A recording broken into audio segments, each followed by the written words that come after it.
Hello, hello, hello. Good morning, good morning, good morning.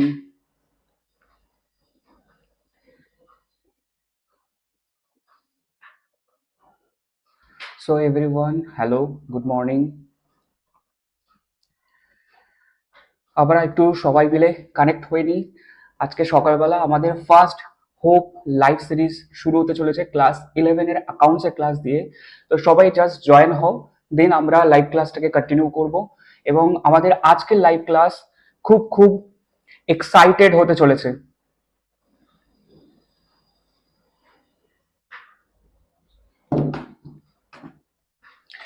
So আমাদের finally পশ্চিমবঙ্গে West Bengal বোর্ডের প্রত্যেকটা কমার্স স্টুডেন্টের জন্য একটা গ্রেট গ্রেট জার্নি আজকে থেকে শুরু হতে চলেছে। আমরা এতদিন লাস্ট তোমরা বিগত লাস্ট বছর যারা 2026-এ উচ্চ মাধ্যমিক পরীক্ষা দিয়েছিলে, তাদের পরীক্ষার আগের দিন অবধি আমি তাদের পাশে ছিলাম, তারাও আমার পাশে ছিল। আমি যেমন ভাবে তাদেরকে পড়তে বলেছি, তারা যেভাবে প্র্যাকটিস করেছে, এক্সামের আগের দিন অবধি ওয়ান শট রিভিশন ক্লাস সমস্ত কিছু তাদেরকে প্রোভাইড করেছি এবং তারা আউটস্ট্যান্ডিং রেজাল্টও প্রোভাইড করেছে, 40-তে 40 অ্যাচিভ করেছে। আর এইবার আজকে থেকে আমরা যে সিরিজটা শুরু করতে চলেছি, এক্সাইটিং সিরিজ হতে চলেছে, সেটা হচ্ছে হোপ লাইভ সিরিজ। তো এই সিরিজের নাম হোপ কেন রাখলাম? দেখো, হোপ মানে হচ্ছে আশা। আর আমাদের প্রত্যেকের জীবনে, প্রত্যেকের অ্যাজ এ স্টুডেন্ট আমাদের আশা হচ্ছে আমরা আমাদের বেস্টটা দেব। যে সাবজেক্ট, যে স্ট্রিম নিয়ে পড়াশোনা করি না কেন, সেটা আমার ভালোবাসা, সেটা ভালোবেসে আমরা চুজ করেছি এবং সেই সাবজেক্টটা আমরা বেস্ট ভাবে আজকে আমরা দেব এবং বেস্ট রেজাল্ট করব আমাদের উচ্চ মাধ্যমিক পরীক্ষা এবং আমাদের যে এক্সামে হোক না কেন, ক্লাস 11 হোক, ক্লাস 12 হোক, প্রত্যেকটা এক্সামিনেশন আমাদের বেস্ট রেজাল্ট করতে হবে। এটা হচ্ছে আমাদের টার্গেট, এটা হচ্ছে আমাদের আশা। আর আমাদের আমাদের নেক্সট 2026-এর এক্সামিনেশন ক্লাস 11 বা ক্লাস 12 প্রত্যেকের সেপ্টেম্বরের মধ্যে হতে চলেছে। আমরা এখন দাঁড়িয়ে রয়েছি জুলাই, এবং জুলাই থেকে সেপ্টেম্বর, তাহলে মোরাললেস আমাদের প্রায় 2 থেকে আড়াই মাস বাকি রয়েছে। আর এই 2 থেকে আড়াই মাস এখন আমরা সবাই যেখানেই দাঁড়িয়ে থাকি না কেন, আমাদের প্রিপারেশন যাই হয়ে যাক না কেন, হয়তো আমরা কোনো কারণবশত কোনো সাবজেক্টে কনসেপ্টে প্রবলেম রয়েছে, প্রিপারেশন অতটা আপ টু দা মার্ক এখনো হয়নি, কনফিডেন্স আমাদের এখনো অতটা আসছে না যে আমরা বেস্ট রেজাল্ট করব। তো এই হোপ সিরিজের অর্থ হচ্ছে আমরা এই 2 মাসে আমাদের যে আশা টার্গেট, যে 40-তে 40, সেই লক্ষ্য আমরা এখনো এখনো অ্যাচিভ করতে পারি। তোমাদেরকে শুধু একটুখানি ডেডিকেটলি এই হোপ লাইভ সিরিজটাকে জয়েন করতে হবে। প্রত্যেকটা চ্যাপ্টার, প্রত্যেকটা কনসেপ্ট আমরা হাতে কলমে কন্টিনিউ করব। একটা একটা করে চ্যাপ্টার কমপ্লিট হবে, বাড়িতে রিভিশন করবে, নিজের বই থেকে একবার রিড করবে এবং রিভিশন করবে। দেন আমি তোমাদেরকে কমিউনিটি গ্রুপ, হোয়াটসঅ্যাপ হোক বা টেলিগ্রাম, যে কোনো একটাতে অবশ্যই জয়েন থাকবে। সেখানে প্রত্যেকটা চ্যাপ্টার ওয়াইজ মাস্টার নোটবুক, সেখানে প্রত্যেকটা চ্যাপ্টার ওয়াইজ এমসিকিউ বুক, সবকিছু চ্যাপ্টার ওয়াইজ প্রোভাইড করে দিয়েছি বা ফিউচারে দেব পরপর একটা একটা করে চ্যাপ্টারের সাথে সাথে। তোমাদেরকে শুধু সেইগুলোকে সলভ করতে হবে, বাড়িতে রিভিশন করতে হবে, পড়তে হবে। আর তার সাথে প্রত্যেক সপ্তাহে আমি নিতে চলেছি free mock test for all commerce student all over the West Bengal. তাহলে পশ্চিমবঙ্গের তুমি যেখানেই থাকো না কেন, পশ্চিমবঙ্গের তুমি প্রত্যেকটা জায়গা থেকে যেখানেই থাকো না কেন, যে স্কুলেই পড়ো না কেন, আমার কাছে পেড ক্লাস জয়েন করো বা না করো, প্রত্যেকের জন্য এই মক টেস্টটা কিন্তু সব থেকে গুরুত্বপূর্ণ। কারণ এক্সামের আগে আমরা যত বেশি মক টেস্ট দেবো, আমাদের এক্সামের টার্গেট, আমাদের এক্সামের আমাদের মনোবল তত বেশি কিন্তু বাড়তে থাকবে। তাই এই মক টেস্টটা কিন্তু তোমাদের জন্য সব থেকে গুরুত্বপূর্ণ। অলরেডি মক টেস্ট সিরিজও কিন্তু শুরু হয়ে গেছে, তোমরা যারা গ্রুপে আছো তারা কিন্তু দিচ্ছ, আর যারা এখনো জয়েন করোনি জয়েন করো। আপকামিং মক টেস্টের শিডিউল আমি দিয়ে দেবো। একটা করে চ্যাপ্টার লাইভ সিরিজের মধ্যে শেষ করব, concept revision, then MCQ PDF থেকে বাড়িতে practice, and then mock test দিতে থাকবে। তারপরে আমাদের আলাদা আলাদা সিরিজ আরো আসতে থাকবে। এখন আমাদের কনসেপচুয়াল সিরিজ হোপ লাইভ সিরিজের মধ্যে কন্টিনিউ করব। আজকে আমাদের ক্লাস 11 সেমিস্টার 1 এর অ্যাকাউন্টস এর প্রথম চ্যাপ্টারটা full concept, full target achieve করব ওয়ান শট লাইভ ক্লাসের মধ্যে। So are you excited? আর সবার আগে, আমরা কমার্সের স্টুডেন্ট, আমরা কমার্সটা ভালো লেগেছে বলে নিয়েছি। তাই যখনই তুমি কোনো সাবজেক্ট পড়তে বসবে, নিজের মন থেকে আগে এটা বলবে, উই লাভ কমার্স, আমাদের কমার্সের প্রতি ভালোবাসা আছে, তাই আমরা কমার্স নিয়েছি। ভবিষ্যতে ফাইন্যান্স, ট্যাক্সেশন, কস্টিং অর্থাৎ এই রিলেটেড কোনো ফিল্ডে আমরা জব করতে চাই এবং সেটার প্রতি আমার ভালোবাসা রয়েছে, তাই আমরা পড়াশোনা করছি। তাহলে সবাই একবার কমেন্টে জানাও উই লাভ কমার্স। তো চলো আমরা আজকে করব হচ্ছে nature and scope of accounting এবং আমাদের 40-তে 40 পাওয়ার শেষ আশা, অর্থাৎ এই 2 মাসেও তুমি যদি তোমার বেস্টটা না দাও তাহলে কিন্তু 40-তে 40-তে অ্যাচিভ করা কঠিন হয়ে দাঁড়াবে। কিন্তু এই সিরিজ আমি যেভাবে এবার বলছি অ্যাটলিস্ট সেইটুকুনি যদি তোমরা বাড়িতে করো 40-তে 40 পেতে তোমাকে কেউ আটকাতে পারবে না। তো সবার আগে একটুখানি তোমরা কমেন্ট করে জানাও যে এভরিথিং ইজ ক্লিয়ার কিনা, তোমাদের অডিও ঠিক আসছে কিনা। দেন আমরা আজকের চ্যাপ্টার শুরু করব, ক্লাস 11 এর first chapter nature and scope of accounting.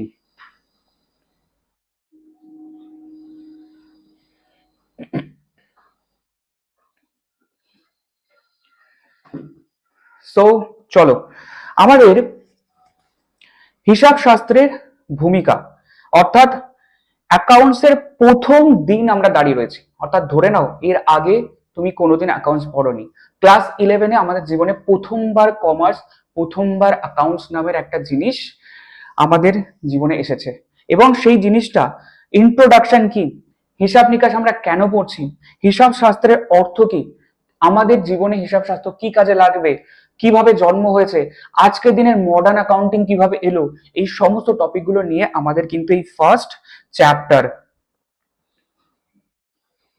Right? তো সবার আগে আমি একটা ঘটনা বলবো, সেই ঘটনাটা বোঝার পর আমরা কন্টিনিউ করব আমাদের ডিসকাশনটা। তো এর জন্য আমি দুজন বান্ধবীর কথা বলতে চাই। একটা হচ্ছে চিনি, যার নাম হচ্ছে চিনি, কিছু কিছু সুন্দর সুন্দর চুল আছে, রাইট? এর নাম কি? চিনি। আর একজন হচ্ছে তারই বান্ধবী, যার নাম হচ্ছে মিনি, রাইট? যার নাম হচ্ছে মিনি। তাহলে চিনি এবং মিনি দুজন বান্ধবী। দুজন বান্ধবী কি করেছে, যে চিনি বলল আমার কাছে একটা বই রয়েছে, পুরনো বই, রাইট? ও বলল আমার বইটার দাম 300 টাকা, আমি 2 বছর আগে কিনেছিলাম, বইটা পড়া হয়ে গেছে এবং বইটা এখন আর আমার কোনো নিড নেই, তোর যদি লাগে বইটা আমার থেকে মাত্র ₹150-তে কিনে নিতে পারিস, রাইট? তাহলে মিনি কি করলো, ঠিক আছে আমার বইটা পছন্দ, আমি তোর থেকে 150 টাকা দিয়ে বইটা কিনে নেব। এটা হচ্ছে একটা ঘটনা ঘটলো, ইভেন্ট ঘটলো। সেকেন্ড আর একটা ঘটনা বলি, চিনি কি করেছে, ও ওর বইটা ওর বন্ধুকে গিফট করে দিল, রাইট? বন্ধুকে গিফট করে দিল এবং সে খুব খুশি হয়ে গেল। এরপর দেখো দুটো ঘটনার মধ্যে কি হলো। একটা ঘটনায় আমি 150 টাকা দিয়ে আমার বান্ধবীকে বইটা বিক্রি করলাম, আর একটা ঘটনাতে গিফট অর্থাৎ ফ্রিতে দিলাম। আর একটা, তার মানে আমি বলতে পারি প্রথম যে ঘটনাটার কথা আমি বললাম সেখানে আমার 150 টাকা আমার পকেটে এলো, অর্থাৎ কার পকেটে এলো, চিনির পকেটে কিন্তু 150 টাকা এলো, কারণ বইটা দিয়েছি তার বিনিময়ে মিনি আমাকে 150 টাকা দিয়েছে। আর মিনির পকেট থেকে 150 টাকা কিন্তু লেস হয়ে গেল, মাইনাস হয়ে গেল, কমে গেল এবং তার বিনিময়ে সে মিনি কি করলো, বইটা পেলো।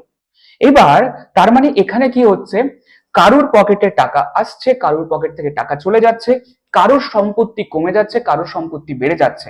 অর্থাৎ এটা হচ্ছে এমন একটা ঘটনা বা ইভেন্ট যার মধ্যে আমাদের ফাইন্যান্সিয়াল পরিবর্তন ঘটছে বা আর্থিক অবস্থার পরিবর্তন ঘটছে, টাকা পয়সার পরিবর্তন ঘটছে এবং এদেরকেই আমরা অ্যাকাউন্টসে ডাকি ট্রানজাকশন বলে। তাহলে ট্রানজাকশন বা আর্থিক লেনদেন কাকে বলে, যখন কোনো একটা ঘটনার মধ্যে কোনো টাকা পয়সার পরিবর্তন ঘটবে, আমাদের আর্থিক অবস্থার পরিবর্তন ঘটবে, তাকেই আমরা বলবো ফাইন্যান্সিয়াল ইভেন্ট এবং সেই ফাইন্যান্সিয়াল ইভেন্টটাকে হিসাব শাস্ত্রে কি নামে ডাকা হয়, ট্রানজাকশন বলে ডাকা হবে। তাহলে চিনি আর মিনির মধ্যে প্রথম যে ঘটনাটা ঘটলো সেখানে ফাইন্যান্সিয়াল অবস্থার পরিবর্তন ঘটলো এবং তাকে আমরা ট্রানজাকশন বলবো। এবার এখান থেকে একটু বুঝতে হবে ট্রানজাকশন নরমালি দু রকমের হতে পারে, একটা হচ্ছে নন বিজনেস ট্রানজাকশন আর একটা হচ্ছে বিজনেস ট্রানজাকশন। দেখো, চিনির কি বই বিক্রি করাটা তার বিজনেস? না। চিনির কাছে এমনি একটা বই ছিল, তার ইচ্ছা হয়েছে, সে মিনিকে বিক্রি করে দিয়েছে। তাই চিনির কিন্তু বই বিক্রি করাটা বিজনেস নয়। তাই সে নর্মাল বাস্তব জীবনের কোন একটা ঘটনা একবারই ঘটেছে এবং তার বিনিময়ে টাকা পয়সা চেঞ্জ হয়েছে, সেটা ট্রানজাকশন।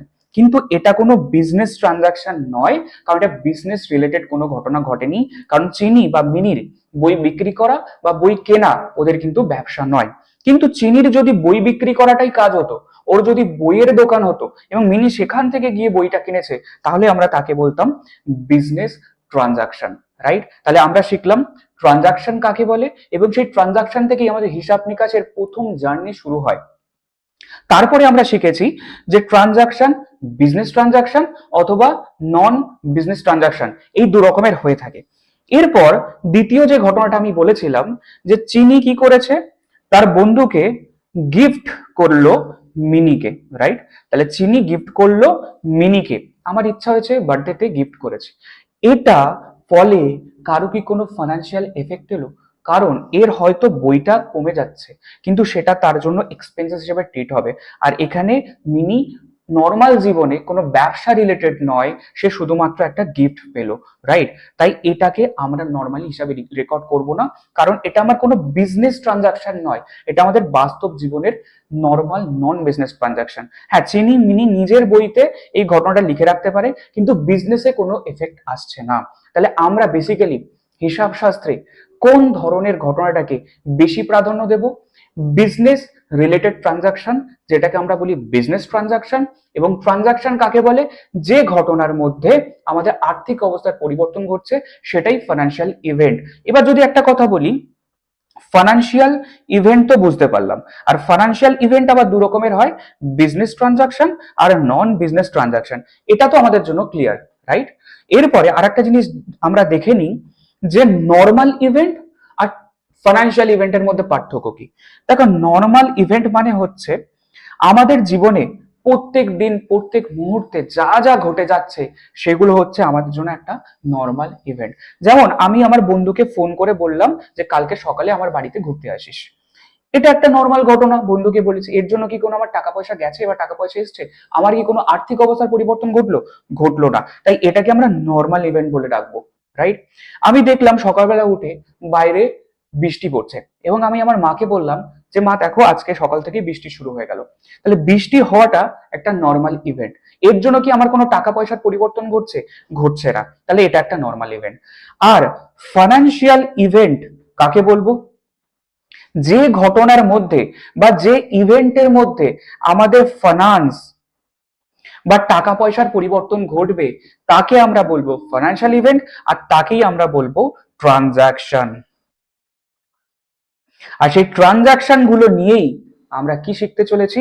হিসাব নিকাশ, অর্থাৎ অ্যাকাউন্টিং। রাইট? তাহলে একটা প্রাইমারি আমাদের থটস, প্রাইমারি একটা কনসেপ্ট আমাদের বিল্ড হলো, যে এই সাবজেক্টটার শুরু কোথা থেকে হয়, কোন ঘটনা থেকে শুরু হয়, এবং কোন জিনিসটাকে অ্যাকচুয়ালি এই সাবজেক্টের মধ্যে আমরা আলোচনা করতে চলেছি। এরপরে আমরা আলোচনা করব যে হিসাব শাস্ত্র কিভাবে জন্ম হয়, তারপরে কিভাবে তার বিবর্তন ঘটে, এবং আজকের দিনে মডার্ন অ্যাকাউন্টিং সিস্টেম কি কি কাজ করা হয়ে থাকে। সবাই এই অবধি যারা যারা শিখেছো, সবাই একটু লাইক দিয়ে দাও যারা লাইভটাকে দেখছো, এবং যদি তোমাদের কোনো ডাউট থাকে তাহলে তোমরা কমেন্টে জানাও। আর যদি সবকিছু কনসেপ্ট ক্লিয়ার থাকে তাহলে তো থামস আপ দিয়ে দাও। রাইট? এবার প্রশ্ন হচ্ছে, কারোর কারোর থামস আপ পছন্দ, কারোর কারোর পেপসি পছন্দ। তো থামস আপের অপশন তো আছে, পেপসির অপশন নেই। তো পেপসি হোক বা থামস আপ হোক, পছন্দ হলে থামস আপটা দিয়ে দেবে। রাইট? চলো, এরপর আমরা যেটা আলোচনা করব সেটা হচ্ছে আদিম অর্থনীতি, অর্থাৎ অনেক বছর আগে যখন আদিম মানুষদের যুগ ছিল, তখনকার দিনে অর্থনীতি বা ইকোনমিক সিস্টেম, ব্যবসা বাণিজ্য কিভাবে চলতো, আর আজকের দিনে পরবর্তীতে কিভাবে ব্যবসা বাণিজ্যের গ্রোথ হলো, কিভাবে আজকের দিনের মডার্ন অ্যাকাউন্টিং চালু হয়েছে। সবার আগে আমরা দেখব আদিম অর্থনীতি। আদিম অর্থনীতি কথার অর্থ কি? অনেক বছর আগে আদিম মানুষের যুগে কিভাবে তারা নিজেদের নিড, নিজেদের চাহিদাগুলো পূরণ করত। তারা কিভাবে পূরণ করতো আদিম মানুষরা? তখনকার দিনে তারা কি করতো, বনে জঙ্গলে যেত। অর্থাৎ এখানে ধরো গাছ রয়েছে, এখানে ধরো গাছ রয়েছে, এর মধ্যে মনে করো কোন একটা পশু পাখি ঘুরে বেড়াচ্ছে। কোন একটা আদিম মানুষ কি করবে, সে একটা তীর ধনুক নেবে, তীর ধনুক দিয়ে সেই পাখিটাকে মারবে, এবং তার কিন্তু খাদ্যের চাহিদা সেই দিনের জন্য পূরণ হয়ে গেল। অর্থাৎ আদিম মানুষরা আদিম যুগে কিভাবে তাদের জীবনযাপন করত, কিভাবে তাদের আর্থিক চাহিদাগুলোকে পূরণ করত, তাদের কাছে কোনো টাকা পয়সা ছিল না, ব্যবসা বাণিজ্যের কোনো কনসেপ্ট ছিল না। তারা বনে জঙ্গলে যেত এবং নিজেদের যা যা দরকার সেটা বন জঙ্গল থেকে, অর্থাৎ প্রাকৃতিক সম্পদ তারা কিন্তু আহরণ করত এবং নিজেদের চাহিদাগুলোকে মেটাতো। এটাকে বলা হয় আদিম অর্থনীতি। অর্থাৎ আগেকার দিনে কিভাবে ইকোনমিক চাহিদা মানুষ নিজেদের মেটাতো। এরপরে কি হচ্ছে, মানুষ আস্তে আস্তে ডেভেলপ হতে শুরু করলো। আগের দিনে মানুষ একজন একজন করে বনে জঙ্গলে ঘুরে বেড়াতো, তারপর দেখলো একজন একজন করে ঘুরে বেড়ালে অনেক বেশি আমাদের জীবনে সংকট আসে, অনেক বেশি প্রাকৃতিক দুর্জয়ের মোকাবিলা করতে হয়। দেখা গেল বাঘ বনের মধ্যে অ্যাটাক করেছে, তখন কি করবো, আমি যদি একা থাকি সেই বাঘটাকে কিন্তু আমি কন্ট্রোল করতে পারবো না। কিন্তু যদি আমরা 50 জন একটা গোষ্ঠীতে থাকি, সেখানে যদি কোনো বাঘ অ্যাটাক করে, তাহলে কিন্তু সবাই সেটাকে কোনো না কোনো ভাবে সেই বাঘটাকে প্রতিরোধ করতে পারবে এবং বাঘটাকে কিন্তু তাড়িয়ে দিতে পারবে। তার মানে কি, আমরা একজোট হওয়া শিখলাম। অর্থাৎ মানুষ একা থাকলে যে কেউ কিন্তু তাকে ক্ষতি করতে পারে, যখন আমরা একজোটে থাকবো তখন কিন্তু আমাদের ক্ষতি হওয়ার সম্ভাবনা কম থাকবে, এবং একজন আরেকজনের কাজে আসতে থাকবো এবং একজন আরেকজনকে হেল্প করতে পারবে তাদের চাহিদা মেটানোর জন্য। অর্থাৎ মানুষ যখন বুঝলো যে আমাদের লাইফে সেফ দরকার, বা আমাদের কি দরকার, প্রোটেকশন দরকার, লাইফে বাঁচতে গেলে আমাদের এমন ভাবে বাঁচতে হবে যাতে একজন আরেকজনকে হেল্প করতে পারি, একজন আরেকজনের নিড ফুলফিল করতে পারি। যেমন আমি তোমাদেরকে পড়াচ্ছি, তার মানে তোমাদেরকে পড়ার নিড রয়েছে, সাবজেক্টটার কনসেপ্ট দরকার, তাই আমি তোমাদেরকে পড়াচ্ছি, তোমাদের নিড ফুলফিল হচ্ছে।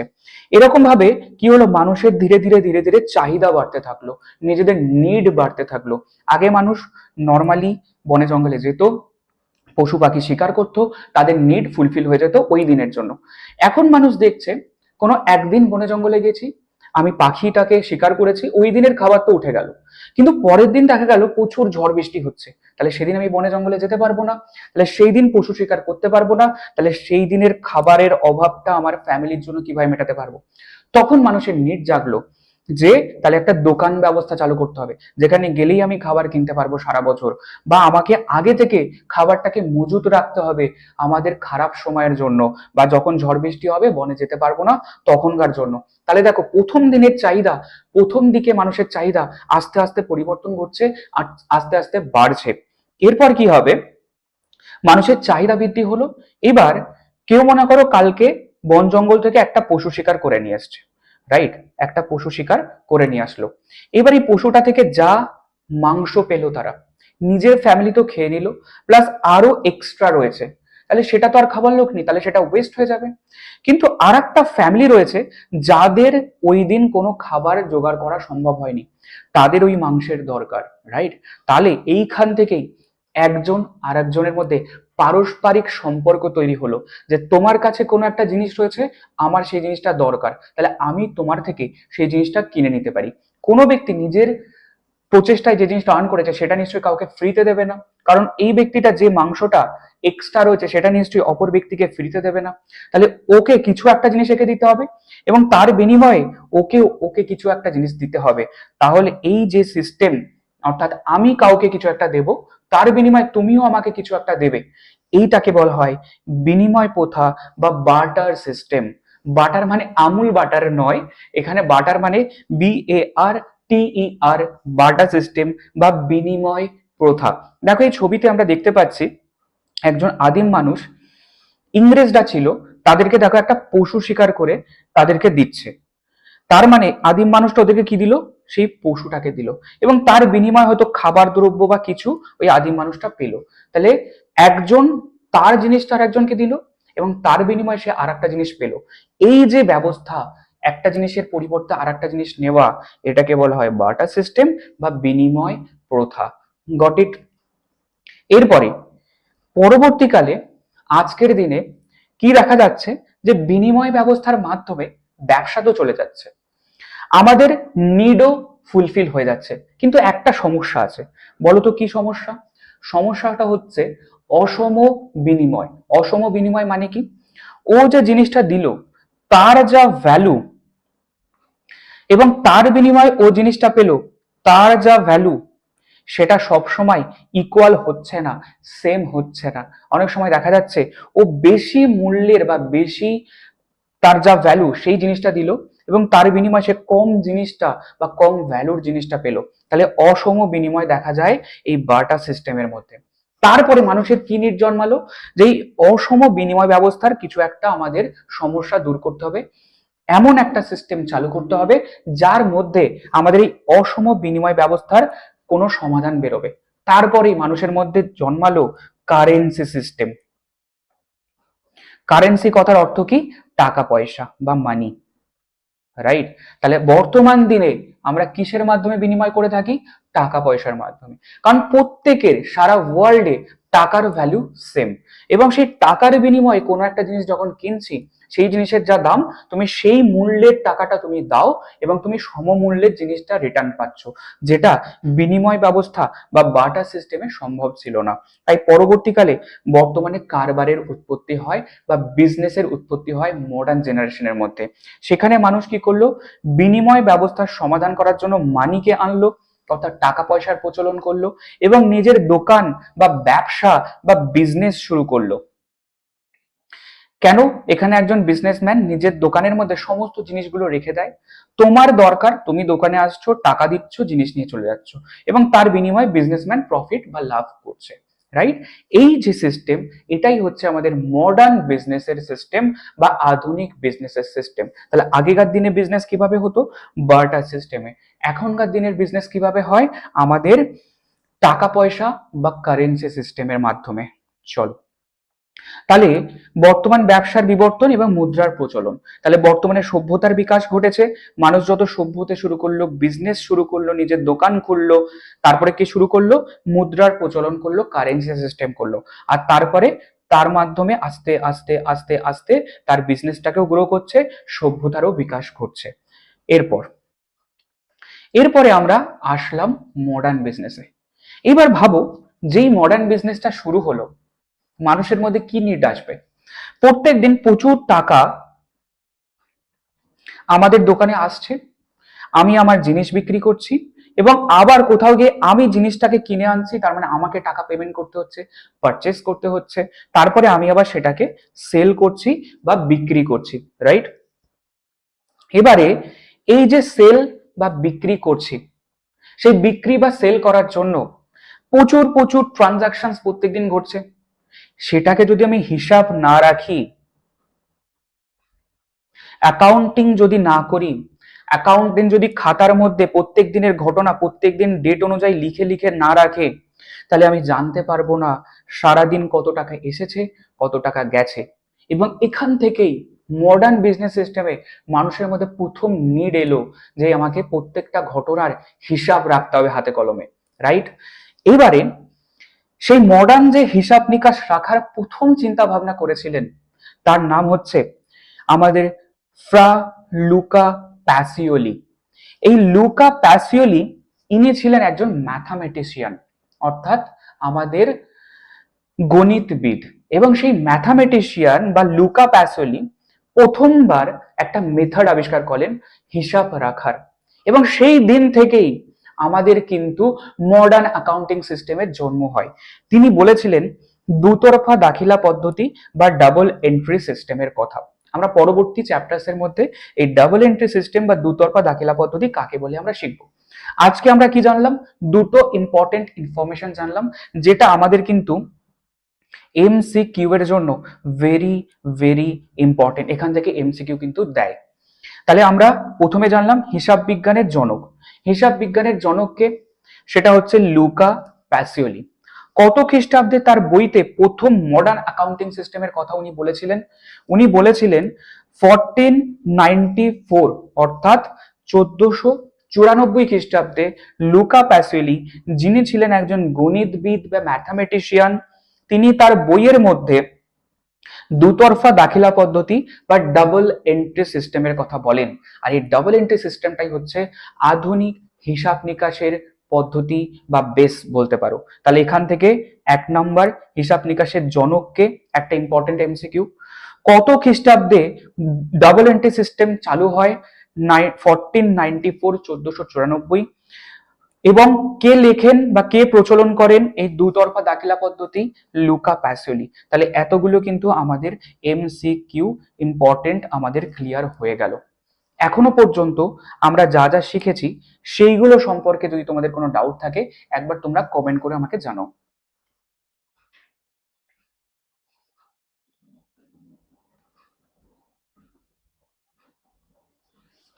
ওকে, চলো এরপরে আমরা দেখব লুকা প্যাসিওলি আমাদের ডাবল এন্ট্রি সিস্টেম তো চালু করে দিয়েছে। এবার ডাবল এন্ট্রি সিস্টেম চালু করার পর পরবর্তীতে শিল্প বিপ্লব হয়, ইন্ডাস্ট্রি আরো বেশি ডেভেলপ করতে থাকে, ব্যবসা বাণিজ্য আরো বেশি ডেভেলপ করতে থাকে এবং অনেক ব্যক্তি একসাথে মিলে অনেক বড় বড় ব্যবসা করতে শুরু করে। এবং তখন আমাদের কি দেখা যায়? তখন আমাদের দেখা দেয় বৃহদায়তন উৎপাদন প্রতিষ্ঠান, বড় বড় ম্যানুফ্যাকচারিং কোম্পানি, বড় বড় বিজনেস যারা সমগ্র বিশ্বে ব্যবসা করছে। এবং আজকের দিনে শিল্প বিপ্লবের ফলে কারবার প্রচুর বড় হতে থাকে, একটা দেশের বদলে অন্য দেশে ব্যবসা করছে, একটা দেশ থেকে এখন আর কি হচ্ছে, একটা দেশের মধ্যে ব্যবসা বাণিজ্য লিমিটেড নেই, একটা দেশ থেকে আর একটা দেশ সমগ্র বিশ্বে ব্যবসা বাণিজ্য শুরু করলো। তাহলে কি ব্যবসা বাণিজ্যের ধরন অনেক বেশি উন্নতি হতে থাকলো, ব্যবসা বাণিজ্য অনেক বেশি কমপ্লেক্স হতে থাকলো এবং তখন থেকেই আমাদের ব্যবস্থাপনার পরিবর্তন হতে থাকলো। যৌথ মালিকানার ফলে মালিক এবং পরিচালক বর্গ অর্থাৎ ওনার মানে কি বিজনেসের বা ফ্যাক্টরির মালিক, রাইট? সেই ফ্যাক্টরির মালিককে ওনারা বিজনেসের টাকা ইনভেস্ট করে থাকে এবং যত টাকা ইনভেস্ট করে থাকে তাকে আমরা বলি ক্যাপিটাল। তাহলে মালিক বিজনেসের যা টাকা দেয় তাদেরকে বলে থাকি ক্যাপিটাল। এবার আমি বিজনেসে টাকা দিয়েছি, বিজনেসটাকে ডে টু ডেতে আমি প্রত্যেকদিন চালাবো না, তার জন্য কে থাকবে? ম্যানেজার বা ম্যানেজমেন্ট। ম্যানেজমেন্ট থাকবে। এই ম্যানেজমেন্টের কাজ কি? প্রত্যেকদিন ব্যবসা বাণিজ্য সঠিকভাবে চলছে কিনা সেটা দেখা, ব্যবসা বাণিজ্য সঠিক উন্নতির লক্ষ্যে ডিসিশন নেওয়া, প্রত্যেকদিন বিজনেসের সমস্ত ট্রানজাকশন গুলোকে সঠিকভাবে পরিচালনা করা হচ্ছে ম্যানেজমেন্টের কাজ। এবার আমি ওনার, কে? চিনি। তাহলে চিনি হচ্ছে আমাদের বিজনেসের ওনার। মিনিকে, মিনি হচ্ছে সেই বিজনেসের ম্যানেজার, রাইট? বা ম্যানেজমেন্টের হেড, ঠিক আছে?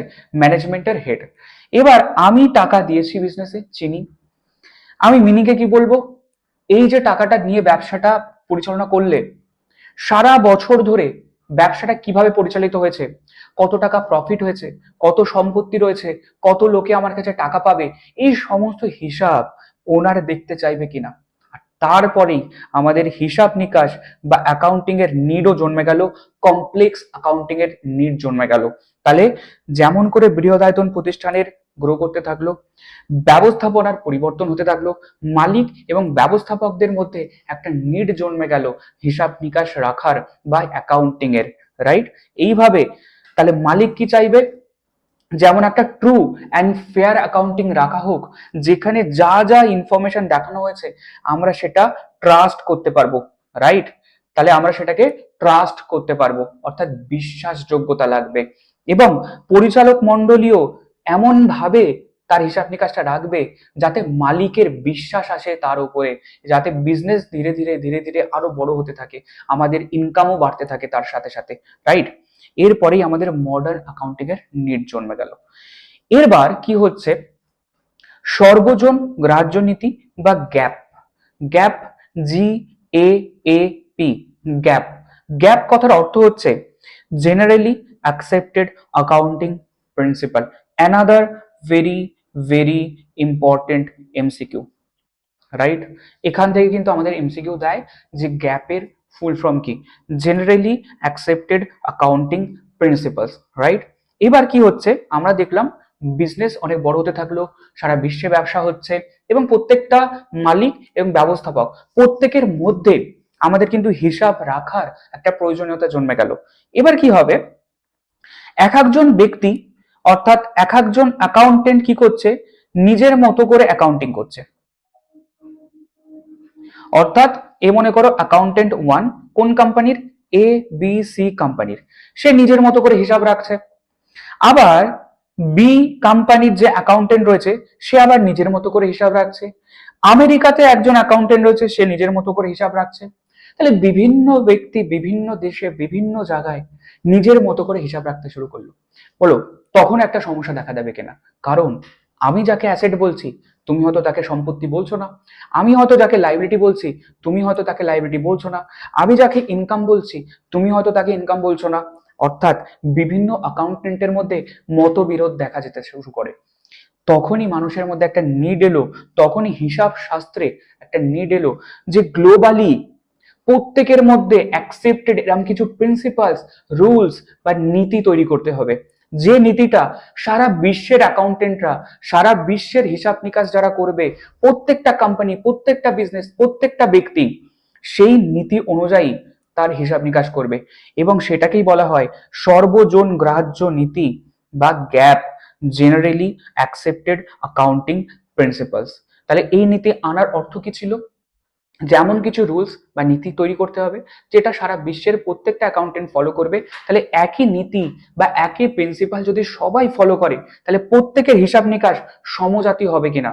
এবং আমি একজন ইনভেস্টর, আমি অ্যাজ এ মালিক আমার কোম্পানির হিসাব নিকাশ দেখে যেমন বুঝতে পারবো যে আমার বিজনেস ভালো গ্রো করছে না খারাপ গ্রো করছে, তেমনি আমি অন্যের বিজনেসের ফাইন্যান্সিয়াল স্টেটমেন্টস বা আর্থিক বিবরণীগুলোকে দেখবো এবং কম্পেয়ার করতে পারবো আমার বিজনেসের তুলনায় সে ভালো করছে নাকি আমি তার তুলনায় ভালো বিজনেস করছি। তাহলে এই কম্পেয়ারেবিলিটির জন্য আমাদের দরকার ছিল এমন একটা রুলস রেগুলেশন যেটা সবার মধ্যে সমান হবে, আর সেটাই হচ্ছে জেনারেলি অ্যাকসেপ্টেড অ্যাকাউন্টিং প্রিন্সিপাল বা গ্যাপ। এবং এই পর্যন্ত আমরা অনেকগুলো কনসেপ্ট করেছি। তোমাদের যদি কোনো প্রশ্ন থাকে এই পর্যন্ত যা যা কনসেপ্ট পড়লাম সেই সমস্ত কনসেপ্ট নিয়ে যদি কোনো ডাউট থাকে তোমরা আমাকে কমেন্টে জানাও।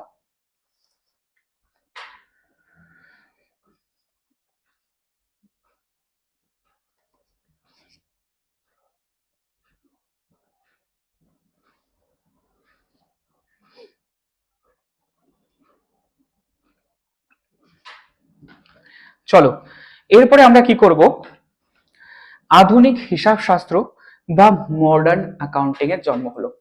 এবং এই মডার্ন অ্যাকাউন্টিং এর মধ্যে আমরা কি করব, এই মডার্ন অ্যাকাউন্টিং এর মধ্যে আমাদের অ্যাকচুয়ালি তিনটে পার্ট।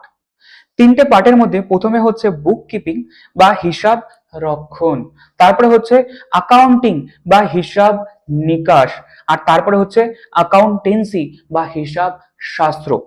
অর্থাৎ আমরা মডার্ন অ্যাকাউন্টিং যেটা করছি, আমরা আজকের দিনে যে অ্যাকাউন্টস পড়ছি, আমরা যে কমার্স নিয়ে পড়ছি, আমরা যে হিসাব শাস্ত্র পড়ছি, সেই সমস্ত হিসাব শাস্ত্রটাকে, সেই মডার্ন হিসাব শাস্ত্র মডার্ন অ্যাকাউন্টিংকে তিনটে পর্যায়ে বা তিনটে পার্টে ভাগ করা হয়েছে। বুক কিপিং হিসাব রক্ষণ, হিসাব নিকাশ বা অ্যাকাউন্টিং, হিসাব শাস্ত্র বা অ্যাকাউন্টেন্সি। আমি যদি একটুখানি গ্রাফিক্যাল রিপ্রেজেন্টেশন বলি তোমাদেরকে, দেখো সব থেকে শুরু এবং প্রথম কাজ হয়ে থাকে হিসাব নিকাশের হিসাব রক্ষণ বা বুক কিপিং এর কাজ। যেই এই কাজটা কমপ্লিট হয়ে যায় আমরা নেক্সট কাজের দিকে এগোই যেটাকে বলা হয় হিসাব নিকাশ বা অ্যাকাউন্টিং। যেই এই কাজটা কমপ্লিট হয়ে যাবে সেই সমগ্র কাজগুলোকে একসাথে আমরা বলে থাকি হিসাব শাস্ত্র বা অ্যাকাউন্টেন্সি। তাহলে হিসাব রক্ষণ বা বুক কিপিং প্রথম কাজ, সেই জন্য দেখো ভেতরে রাখা হয়েছে প্রথম কাজ। তার থেকে বড় কাজ অর্থাৎ এই ডেটাগুলোকে নিয়ে আমরা নেক্সট বানাবো হিসাব নিকাশ বা অ্যাকাউন্টিং। তারপরে এই সমগ্র কাজগুলোকে একসাথে আমরা যেখান থেকে শিখবো জানবো সেটাকে বলা হিসাব শাস্ত্র বা অ্যাকাউন্টেন্সি, অর্থাৎ সামগ্রিক বিষয়টা। এক কথায় যদি আমরা বলি বুক কিপিং বা হিসাব রক্ষণ কথার অর্থ হচ্ছে এটি হিসাব শাস্ত্রের প্রাথমিক স্তর বা প্রথম কাজ, যেখানে আমরা কি করে থাকি কোনো একটা ট্রানজাকশন ঘটলো। ট্রানজাকশন কাকে বলে প্রথমেই ডিসকাস করেছি। একটা ঘটনা বলি চিনি, অর্থাৎ আমার ফেভারিট ক্যারেক্টার চিনি। চিনি কি করেছে, তার দোকান থেকে, তার মোবাইলের দোকান রয়েছে এবং মোবাইল কি করছে বিক্রি করছে তার বন্ধু মিনিকে। অর্থাৎ মিনি দোকানে এসছে, ক্যাশ দিয়েছে এবং তার বিনিময়ে চিনি মিনিকে মোবাইলটা দিয়ে দিল, অর্থাৎ মোবাইল কেনা বেচা হলো। এটা একটা ট্রানজাকশন। এই ট্রানজাকশনটা প্রথম ঘটার পর চিনি বা চিনির অ্যাকাউন্টেন্ট তার হিসাবের বইতে প্রথমবার যখন লিখে রাখবে সেটাকেই আমরা বলবো বুক কিপিং বা হিসাব রক্ষণ। তাহলে প্রাথমিক পর্যায়ে কোনো একটা ট্রানজাকশন বা আর্থিক লেনদেন ঘটনার সাথে সাথে আমরা হিসাবের মধ্যে প্রথমবারের জন্য যখন লিখে রাখি, লিপিবদ্ধ করে রাখি, সেটাকে আমরা বলবো হিসাব রক্ষণ বা বুক কিপিং। এবং হিসাব রক্ষণ বা বুক কিপিং এর কাজ যেই আমাদের শেষ হচ্ছে তখনই শুরু হবে আমাদের অ্যাকাউন্টিং বা হিসাব নিকাশের কাজ। হিসাব নিকাশ বা অ্যাকাউন্টিং এর মধ্যে কি করব, এই যে বুক কিপিং থেকে প্রত্যেকদিন পর পর পর পর পর পর পর পর যতগুলো ট্রানজাকশন হয়েছে সবগুলোকে অ্যাকাউন্টেন্ট বা বুক কিপার, ভালো কথায় যদি বলি, এখানে কে কাজ করে, এখানে কাজ করে বুক কিপার। কে কাজ করে,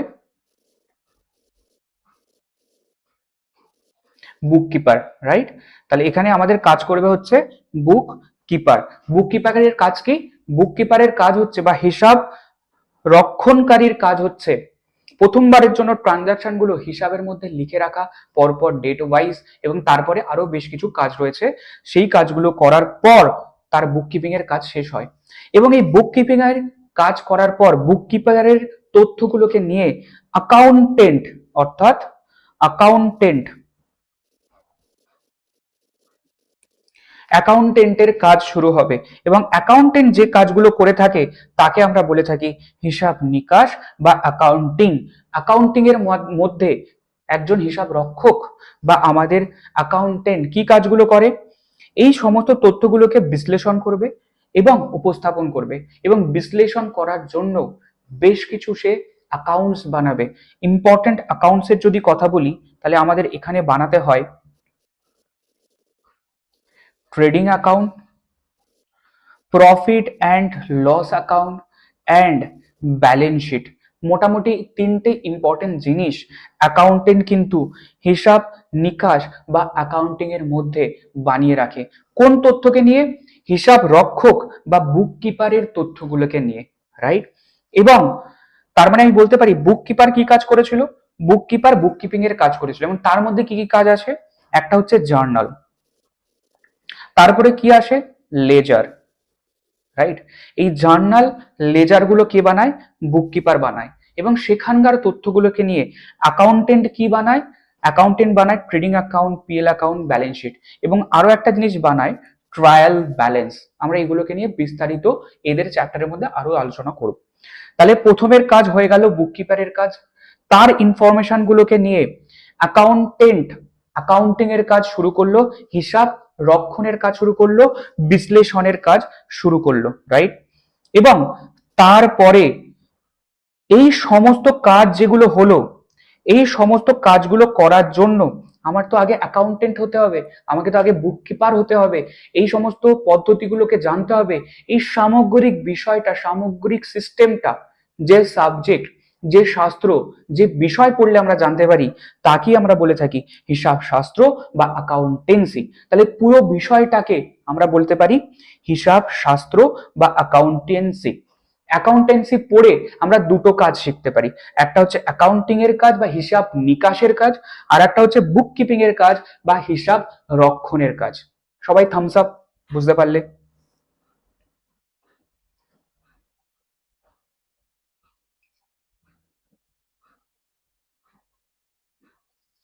চলো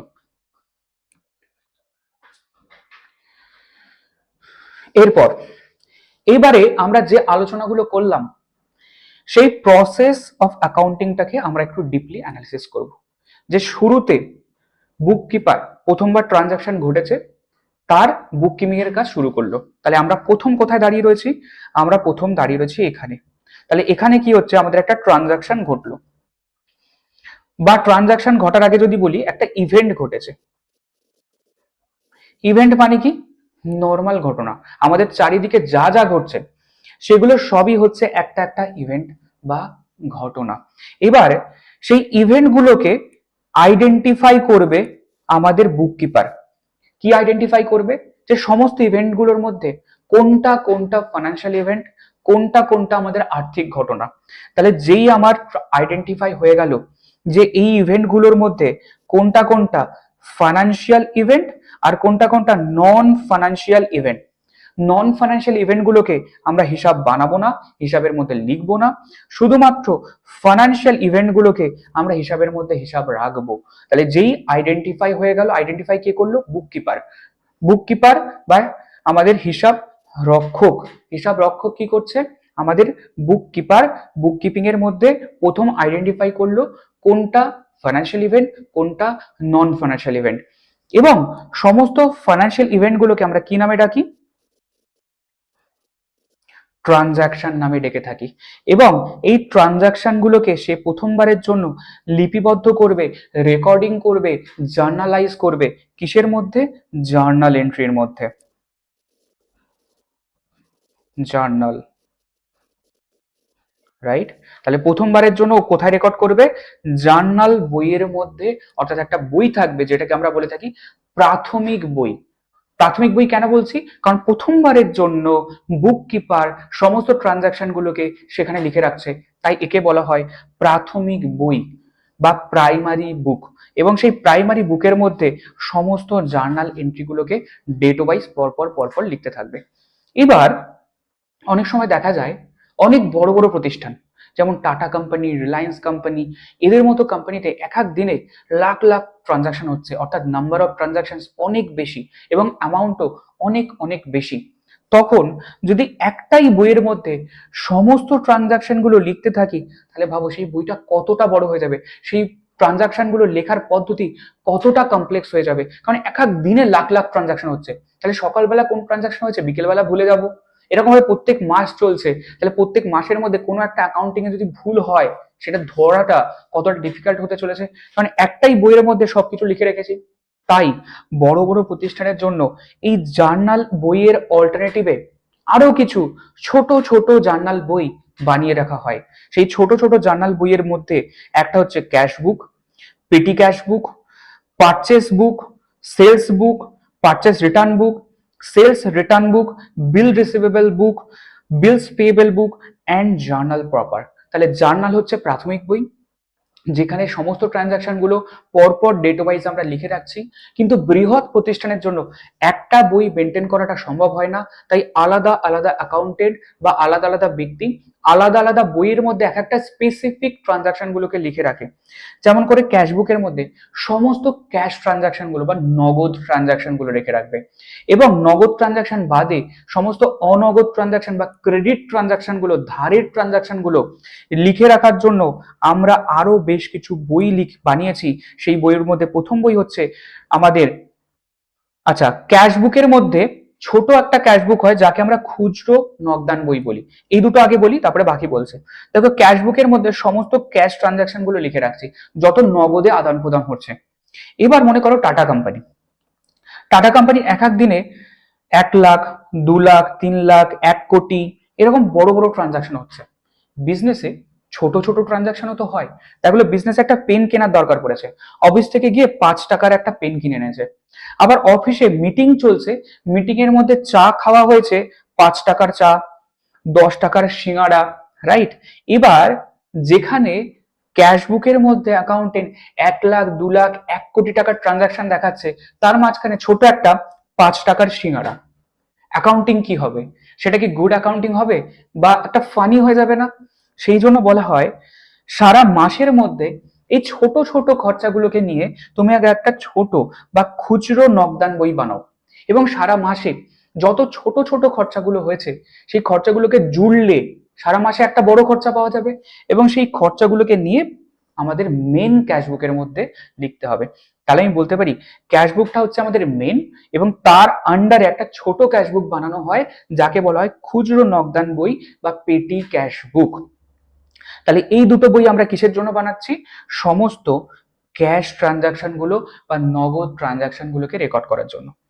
এর বাইরে আমাদের যত অনগদ ট্রানজাকশন বা নন ক্যাশ ট্রানজাকশন রয়েছে, সেই সমস্ত নগদ অনগদ ট্রানজাকশন গুলোকে রেকর্ড করার জন্য আমরা আলাদা আলাদা ঘটনার জন্য আলাদা আলাদা বই বানিয়েছি। সেই আলাদা আলাদা বইগুলো কি? ধারে কিনেছি সেটার জন্য পারচেস বুক, ধারে বিক্রি করেছি তার জন্য সেলস বুক, বিক্রি ধারে করেছিলাম লোকে ফেরত দিয়েছে পছন্দ হয়নি, পারচেস রিটার্ন বই, আমি ধারে বিক্রি করেছিলাম লোকে পছন্দ হয়নি, ফেরত দিয়েছে, সেলস রিটার্ন বুক। আমি কিনেছিলাম ধারে, পছন্দ হয়নি, ফেরত দিয়েছি, সেটা হচ্ছে আমাদের পারচেস রিটার্ন বুক। তাহলে পারচেস করেছি, পছন্দ হয়নি, ফেরত দিয়েছি, পারচেস রিটার্ন বই। আমি বিক্রি করেছি, তার পছন্দ হয়নি, সে আমাকে ফেরত দিয়েছে, সেটা হচ্ছে সেলস রিটার্ন বুক, right?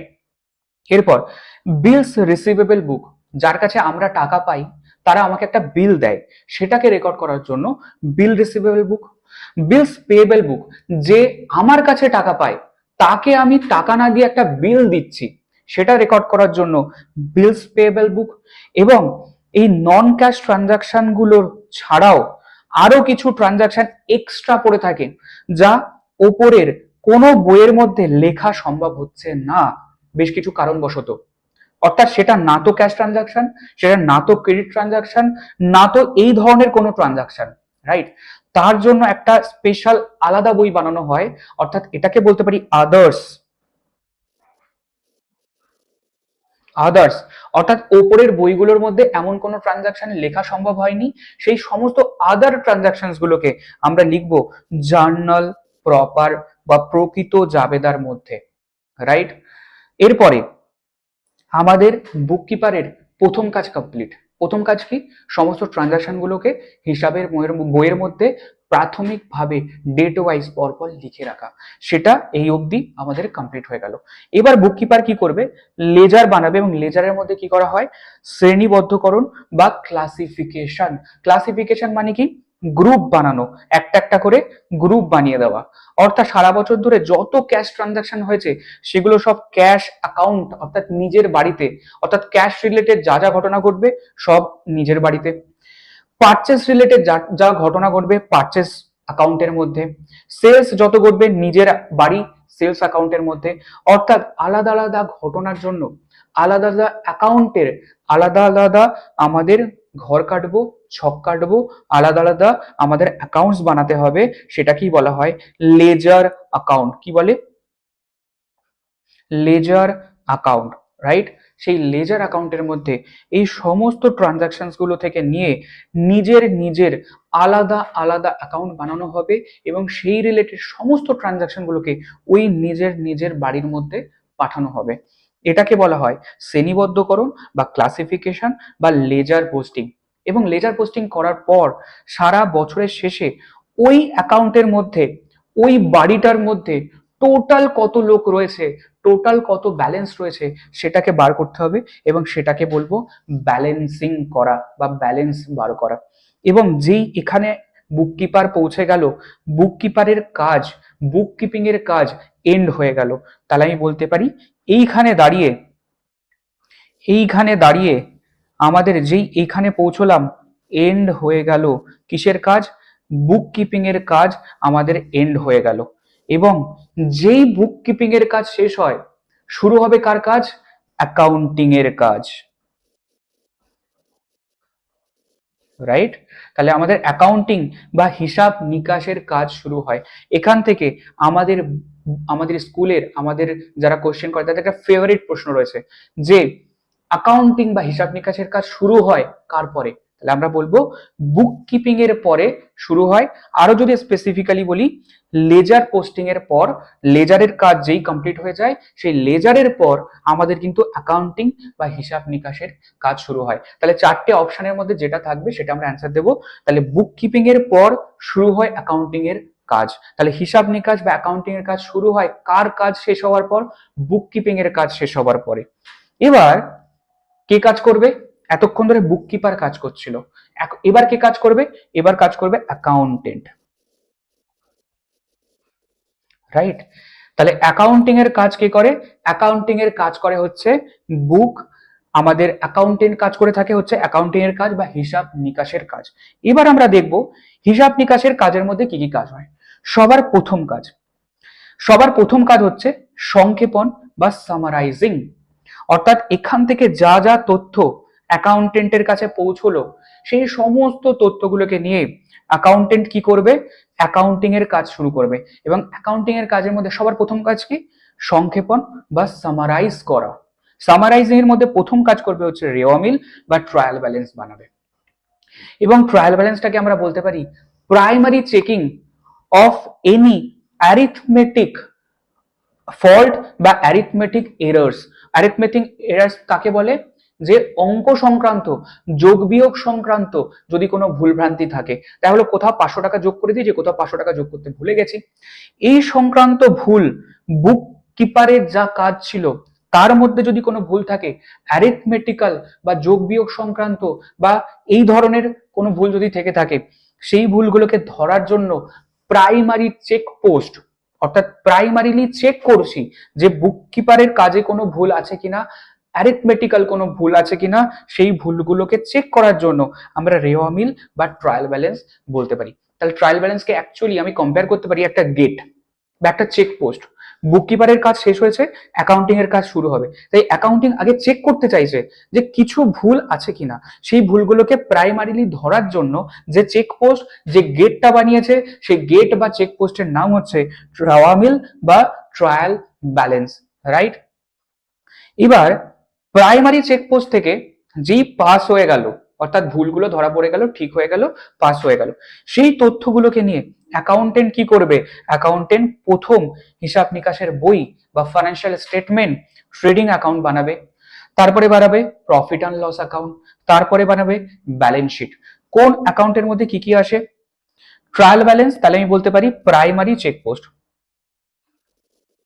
Primary check post.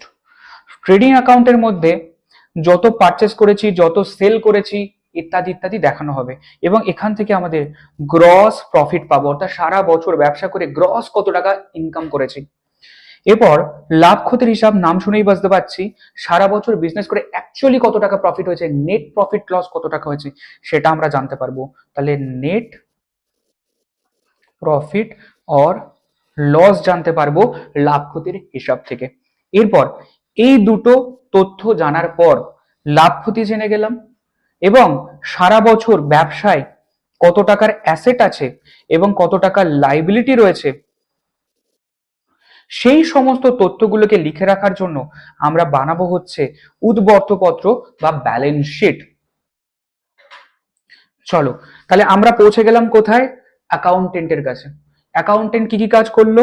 Accountant প্রথমে করলো ট্রায়াল ব্যালেন্স, চেক করলো, প্রাইমারি চেকিং, তারপরে ট্রেডিং অ্যাকাউন্ট গ্রস প্রফিট বার করলো, তারপরে profit and loss account net profit বা লস বার করলো, তারপরে ব্যালেন্স শিট সমস্ত অ্যাসেট এবং লাইবিলিটির তথ্যগুলোকে বার করলো, এবং এর সাথে সাথে অ্যাকাউন্টেন্টের যা যা জিনিস বানানোর ছিল সেই কাজগুলো কমপ্লিট। এবার প্রশ্ন হচ্ছে, এইগুলো অ্যাকাউন্টেন্ট সে কি নিজের জন্য বানাচ্ছে?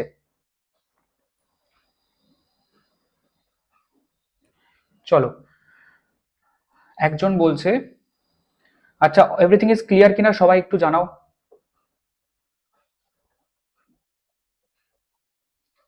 চলো, সবাই থামস আপ দিয়ে দাও, সবাই একটু লাইক দিয়ে দাও, তাহলে বুঝতে পারবো এভরিথিং ইজ গোয়িং গুড, তোমরা কনসেপ্টগুলোকে বুঝতে পারছো। আর কোনো রকম কোনো ইস্যু এলে সঙ্গে সঙ্গে আমাকে কমেন্ট করে জানাবে। চলো, এরপরে অ্যাকাউন্টেন্ট কি করলো? সমস্ত ফাইন্যান্সিয়াল স্টেটমেন্টস যা যা বানানোর ছিল সেগুলো সব বানিয়ে ফেললো, রাইট? এবারে সেগুলোকে অ্যানালাইজ করবে অ্যান্ড ইন্টারপ্রিটেশন করবে, ব্যাখ্যা করবে। কারণ এই যে জিনিসগুলো অ্যাকাউন্টেন্ট বানাচ্ছে সে নিশ্চয়ই নিজের জন্য বানাচ্ছে না, কারোর দরকার বলে বানাচ্ছে। তাদেরকে আমরা বলে থাকি financial statement users, financial statement users, ঠিক আছে? ফাইন্যান্সিয়াল স্টেটমেন্টের ব্যবহারকারী বা আর্থিক হিসাব নিকাশ তথ্যের ব্যবহারকারী। এই সমস্ত তথ্য ব্যবহারকারীদের জন্য অ্যাকাউন্টেন্ট কি করলো? হিসাব নিকাশের সমস্ত বিষয়গুলোকে বানানো। এবার তাদের কাছে তো পাঠাতে হবে, অর্থাৎ তাদেরকে কমিউনিকেট করব, তাদের কাছে পাঠাবো এই সমস্ত তথ্যগুলোকে, রাইট? তাহলে এই সমস্ত তথ্যগুলোকে কমিউনিকেট করব, পাঠাবো, কার কাছে পাঠাবো? ইউজার্স অফ অ্যাকাউন্টিং স্টেটমেন্ট বা ফাইন্যান্সিয়াল স্টেটমেন্টের ইউজার্সদেরকে পাঠাবো, ব্যবহারকারীদেরকে পাঠাবো। কেন? তারা এইবার সেই তথ্যগুলোকে নিয়ে নিজের ডিসিশন নেবে যে আমি বিজনেসটাকে আরো গ্রো করবো কিনা, আরো টাকা ইনভেস্ট করবো কিনা, এই সমস্ত তথ্য। ব্যাংক কি ডিসিশন নেবে যে এই কোম্পানিকে টাকা লোন দেওয়া যাবে কিনা। অর্থাৎ বিভিন্ন ব্যক্তি তাদের দরকারের জন্য এই সমস্ত স্টেটমেন্টগুলোকে এবার ইউজ করবে তাদের নিজেদের ডিসিশন নেবার জন্য। তাহলে বুক কিপারের কাজ কমপ্লিট, অ্যাকাউন্টেন্টের কাজ কমপ্লিট, সমস্ত কিছু কমপ্লিট। এবার তথ্যগুলো কার কাছে পৌঁছে গেল? তথ্যগুলো পৌঁছে গেল হিসাব নিকাশ তথ্যের ব্যবহারকারীদের কাছে বা ইউজার্স অফ অ্যাকাউন্টিং ইনফরমেশনদের কাছে। এবার ইউজার্স দু রকমের হয়ে থাকে। একটা বিজনেস, আমরা কার বিজনেস শুরু করেছিলাম? আমার ফেভারিট ক্যারেক্টার চিনি, রাইট? চিনি কি করেছিল? একটা কোম্পানি খুলেছিল, রাইট? সেই কোম্পানিতে ছোট ছোট অফিস আছে, এখানে অফিস রয়েছে, রাইট? চিনির কোম্পানি দু রকমের ইউজার্স থাকে তার ফাইন্যান্সিয়াল স্টেটমেন্টে। তাহলে অ্যাকাউন্টেন্ট ফাইন্যান্সিয়াল স্টেটমেন্ট বানিয়ে রেডি করেছে। কার জন্য বানিয়েছে? দুজনের জন্য বানিয়েছে। একজনকে বলা হয় ইন্টারনাল ইউজার্স বা অভ্যন্তরীণ ব্যবহারকারী। অভ্যন্তরীণ ব্যবহারকারী বা ইন্টারনাল ইউজার্স কাকে বলে? যারা বিজনেসের ভেতরের লোক, যারা বিজনেসের ভেতরের ডিসিশন নেয়, তাদেরকে বলা হয় ইন্টারনাল ইউজার্স। কারা কারা? প্রথম হচ্ছে মালিক, অবভিয়াসলি চিনি এই কোম্পানির মালিক। তাহলে অ্যাকাউন্টেন্টের কাছ থেকে তথ্যগুলোকে নিয়ে কি চেক করবে? যে আমি টাকাটা ইনভেস্ট করেছি, আদেও আমার বিজনেস গ্রো করছে কিনা, বিজনেস থেকে প্রত্যেক বছর কত টাকা প্রফিট হয়, এভরিথিং, রাইট? তাহলে এইগুলোকে আমরা বলবো মালিক বা ওনার। এরপরে ব্যবস্থাপক বা ম্যানেজমেন্ট। ম্যানেজমেন্টে কারা রয়েছে? যারা বিজনেসটাকে পরিচালনা করছে, রাইট? তাহলে যারা বিজনেসটাকে পরিচালনা করছে তারা হচ্ছে ম্যানেজার। ম্যানেজাররা কেন দেখবে? ম্যানেজাররা দেখার পরে এটা ডিসিশন নেবে যে পরের বছর, পরের মাসে বিজনেসটাকে কিভাবে তারা চালাবে, এই ডিসিশনগুলো নেওয়ার জন্য। কারণ লাস্ট বছর তারা যে ডিসিশন নিয়েছিল সেটা ভালো হলো না খারাপ হলো, এই সমস্ত বিষয়গুলো ডিসিশন নেওয়ার জন্য তারা কিন্তু এই ফাইন্যান্সিয়াল স্টেটমেন্টগুলোকে চেক করবে। এরপর কর্মচারী, এমপ্লয়িজ। এমপ্লয়িজরা বিজনেসের মধ্যে কেন ফাইন্যান্সিয়াল স্টেটমেন্ট চেক করবে? তাহলে তারা বুঝতে পারবে তারা ভালো কোম্পানিতে কাজ করছে নাকি খারাপ কোম্পানিতে কাজ করছে, সেই কোম্পানিটা প্রত্যেক বছর প্রফিট করে নাকি লস করে। কারণ যদি প্রফিট করে তাহলে আমি বুঝবো ভালো কোম্পানিতে আছি এবং ওই জবটা আমি রাখবো, অন্য কোনো জবের চেষ্টা করব না। যদি দেখি এই কোম্পানি লস করতে শুরু করেছে তাহলে আমি এখন থেকেই ভাববো আমার জব চলে যেতে পারে, আমরা অন্য কোম্পানিতে জব খুঁজবো, রাইট?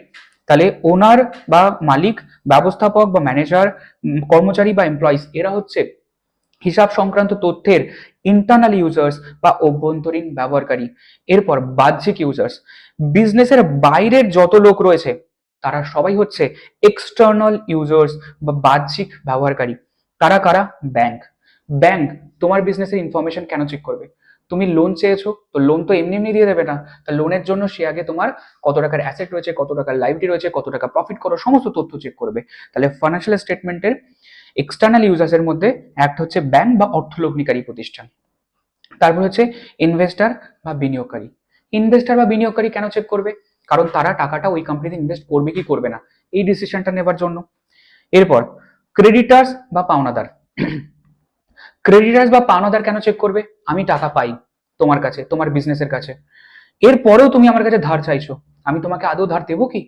কিন্তু আমি যদি চেক করি তোমার বিজনেস প্রচুর টাকা প্রফিট করছে এবং আমি যদি আজকে ধার দিই কালকে তোমার আরো প্রফিট হবে, তাহলে ধার দেবো। কেন দেবো? কারণ আমি ধার দিলাম, কালকে তুমি সেল করলে প্রফিট হলো, তুমি টাকা মিটিয়ে দেবে। কিন্তু দেখছি তুমি লস করছো, তাহলে কি তোমাকে আর ধার দেবো? দেবো না। কেন দেবো না? কারণ আমি অলরেডি তোমাকে ধার দিয়েছি, বা ধার দেওয়ার আগে ভাববো যে আমার টাকাটা ফেরত আসবে কিনা, রাইট? এরপর হচ্ছে গভর্নমেন্ট বা সরকার।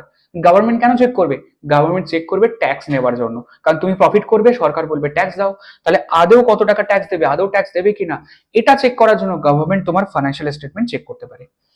রিসার্চার বা গবেষক, জনসাধারণ বা পাবলিক, সবাই কিন্তু external users of financial statement.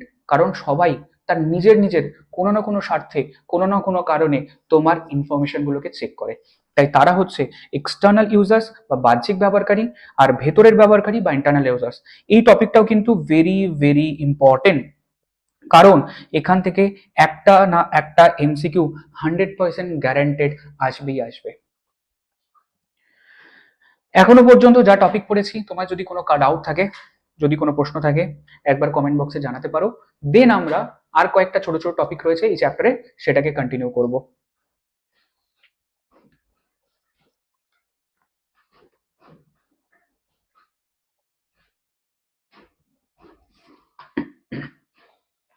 চলো এরপরে, হিসাব নিকাশ বিজ্ঞান বা সায়েন্স নাকি আর্ট? সবার আগে এখান থেকে আমাদের কিন্তু একটা প্রশ্ন আছে এমসিকিউ, এবং আমাদের পরীক্ষকের বা এক্সামিনারের একটা ফেভারিট প্রশ্ন বলতে পারো।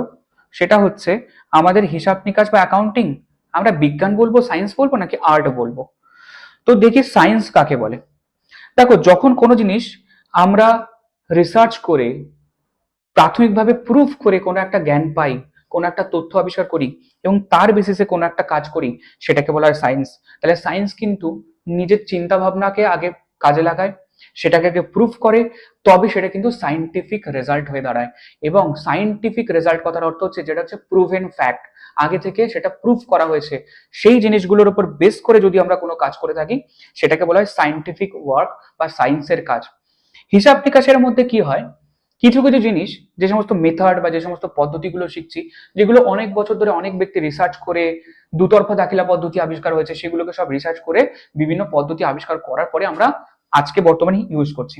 তাই সেই রেসপেক্টে কিছু কিছু কাজ বলা যেতে পারে যে হিসাব নিকাশ বা অ্যাকাউন্টিং সায়েন্টিফিক ওয়ার্ক, কারণ রিসার্চ থেকে প্রুফ হয়েছে, সেটা বেস্ট মনে হয়েছে, তবে কিন্তু সেই কাজটা আমরা আজকে ফলো করছি হিসাব নিকাশের মধ্যে। এরপর আর্ট বা কলা কাকে বলে? আর্ট মানে হচ্ছে কোনো নির্দিষ্ট উদ্দেশ্য অর্জনের জন্য বিশেষ নিজের কোনো জ্ঞানকে কাজে লাগিয়ে, নিজের চিন্তা ভাবনাকে কাজে লাগিয়ে, নিজের ক্রিয়েটিভিটিকে কাজে লাগিয়ে কোনো জিনিস তৈরি করছি। লাইক আমি একজন গান করি, সিঙ্গার, তাহলে নিজের স্কিলটাকে কাজে লাগিয়ে আমি একটা গান বানালাম, এটা হচ্ছে আর্টিস্টিক ওয়ার্ক। আমি একটা ছবি আঁকলাম, এটা একটা আর্টিস্টিক ওয়ার্ক। অর্থাৎ যেখানে নিজের চিন্তা ভাবনা থেকে কোন একটা কাজ করছি, সেটা হচ্ছে আর্টিস্টিক ওয়ার্ক। তাহলে অ্যাকাউন্টেন্ট যখন অ্যাকাউন্টিং করে, যখন কোনো একটা ট্রানজাকশন হচ্ছে, তখন কিন্তু সে আর্টিস্টিক ওয়ার্কেরও কাজ করে। কেন? তার চিন্তা ভাবনা করতে হয় যে ওই ট্রানজাকশনটাকে বিজনেসের মধ্যে কি হিসাবে দেখাবে, কি হিসাবে দেখালে অ্যাকাউন্ট সব থেকে বেস্ট ভাবে বানানো যেতে পারে, অ্যাকাউন্টিং এর মধ্যে কোন জিনিসটা বিজনেসে দেখানো উচিত, কোন জিনিসটা দেখানো উচিত না, কোনটা আমার ট্রানজাকশন, কোনটা আমার ট্রানজাকশন নয়।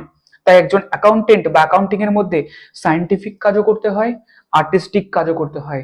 তাই ফাইনাল আনসার হচ্ছে এই দুটি উভয়। তাহলে আমি বলবো কনক্লুশন, হিসাব নিকাশ বিজ্ঞান এবং কলা অর্থাৎ সায়েন্স এবং আর্টের উভয়ের সমন্বয়ে গঠিত, অর্থাৎ উভয় সংমিশ্রণ, রাইট। এরপর হিসাব নিকাশের তথ্য বা অ্যাকাউন্টিং ইনফরমেশন কি কি হতে পারে, বা কেন অ্যাকাউন্টিং ইনফরমেশন গুলো আমাদের জন্য জরুরি। তাহলে অ্যাকাউন্টিং ইনফরমেশন কেন বানাচ্ছি? অ্যাকাউন্টিং ইনফরমেশন বানাচ্ছি অ্যাকাউন্টিং ইনফরমেশনের ইউজার্সদের কাজে লাগবে বলে। তাই অ্যাকাউন্টিং ইনফরমেশনের ইউজার্স কারা? Internal users, external users. এবার এই তথ্যের কি কি গুণগত মান বা কি কি তথ্য থাকে, সবার প্রথমে বলি হিসাব নিকাশের তথ্য কাকে বলে। হিসাব নিকাশের তথ্য মানে হচ্ছে হিসাব নিকাশ করে এমন একটা বিষয়, এমন একটা তথ্য আমরা পেয়েছি, যে তথ্যটা আমাদের কোনো সিদ্ধান্ত গ্রহণের জন্য কাজে লাগবে, সেটাকে বলা হয় অ্যাকাউন্টিং ইনফরমেশন। অর্থাৎ হিসাব নিকাশ থেকে যে তথ্য আমরা রেকর্ড করেছি, পেয়েছি, accounting ledger, journal entry, trading account, PL account, balance sheet থেকে কত টাকা প্রফিট হয়েছে, কত টাকা লস হয়েছে, সেই তথ্যগুলো আমার কি কাজে লাগবে? আমার সিদ্ধান্ত গ্রহণের কাজে লাগবে, তাই ডিসিশন মেকিং এর কাজে লাগবে। তাই এদেরকে আমরা বলে থাকি হিসাব নিকাশ তথ্য বা accounting information, right.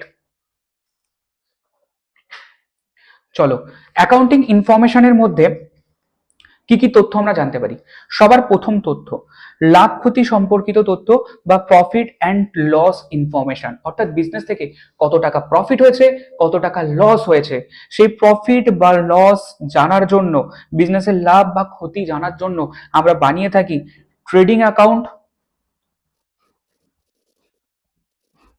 And profit and loss account. তাহলে এই দুটো অ্যাকাউন্ট বানাবো এবং এই দুটো অ্যাকাউন্ট বানিয়ে বিজনেসের কত টাকা লাভ হয়েছে, কত টাকা ক্ষতি হয়েছে, ইনফরমেশন গুলো জানা যায়। তাই এই ইনফরমেশনটাকে আমরা বলে থাকি প্রফিট অ্যান্ড লসের ইনফরমেশন। এরপর আর্থিক অবস্থা সম্পর্কিত ইনফরমেশন বা ফাইন্যান্সিয়াল পজিশনের ইনফরমেশন, অর্থাৎ আমার আর্থিক অবস্থা কি, আমার বিজনেসের আর্থিক অবস্থা কি। আর যে কোনো ব্যক্তি বা যে কোনো বিজনেসের আর্থিক অবস্থা কিভাবে জানতে পারি? তার কত সম্পত্তি রয়েছে, তার কত লাইবিলিটি রয়েছে। কারো যদি সম্পত্তি দায়ের থেকে, লাইবিলিটির থেকে বেশি হয়, তাহলে আমি বলবো সে আর্থিকভাবে অনেক বেশি সচ্ছল, সে আর্থিকভাবে অনেক বেশি ভালো। যেমন করে আমরা বলে থাকি ও বড় লোক, ও গরিব লোক, অনেক বেশি রিচ। আম্বানি অনেক বড় লোক, অনেক ব্যবসা করে অনেক টাকা কামিয়েছে। কেন বলি? বিকজ আম্বানির যত সম্পত্তি রয়েছে, তার তুলনায় তার তুলনায় তার লাইবিলিটি বা দায় অনেক কম। তাই লাইবিলিটির তুলনায়, দায়ের তুলনায় সম্পত্তি যদি আমাদের বেশি হয়, তবেই আমি বলবো আর্থিক দিক থেকে আমি সম্বল, আর্থিক দিক থেকে আমি অনেক বেশি সচ্ছল, আমার আর্থিক অবস্থা অনেক ভালো, রাইট। তাহলে আমরা অ্যাসেট অ্যান্ড লাইবিলিটিস, এই দুটোর উপর ভিত্তি করে আমরা আমাদের আর্থিক অবস্থা, আমরা বিজনেসের আর্থিক অবস্থা ডিসাইড করে থাকি। আর সেটা বার করা হয়ে থাকে ব্যালেন্স শিটের মধ্যে। আমরা ব্যালেন্স শিট পরবর্তী একটা চ্যাপ্টারের মধ্যে শিখবো। তাহলে ব্যালেন্স শিটের মধ্যে আমরা আর্থিক অবস্থা সম্পর্কিত তথ্য বা ফাইন্যান্সিয়াল পজিশনের ইনফরমেশন জানতে পারি। Trading profit and loss account থেকে আমরা প্রফিট অ্যান্ড লসের ইনফরমেশন বা ফাইন্যান্সিয়াল রেজাল্টের ইনফরমেশন জানতে পারি। ফাইন্যান্সিয়াল রেজাল্ট, তাহলে ফাইন্যান্সিয়াল রেজাল্ট কোথা থেকে জানা যায়? প্রফিট অ্যান্ড লস অ্যাকাউন্ট থেকে, ট্রেডিং অ্যাকাউন্ট থেকে। ফাইন্যান্সিয়াল পজিশন কোথা থেকে জানা যায়? আমরা ব্যালেন্স শিট থেকে, যেখানে অ্যাসেট এবং লাইবিলিটিস গুলোকে লিখে রাখা হয়।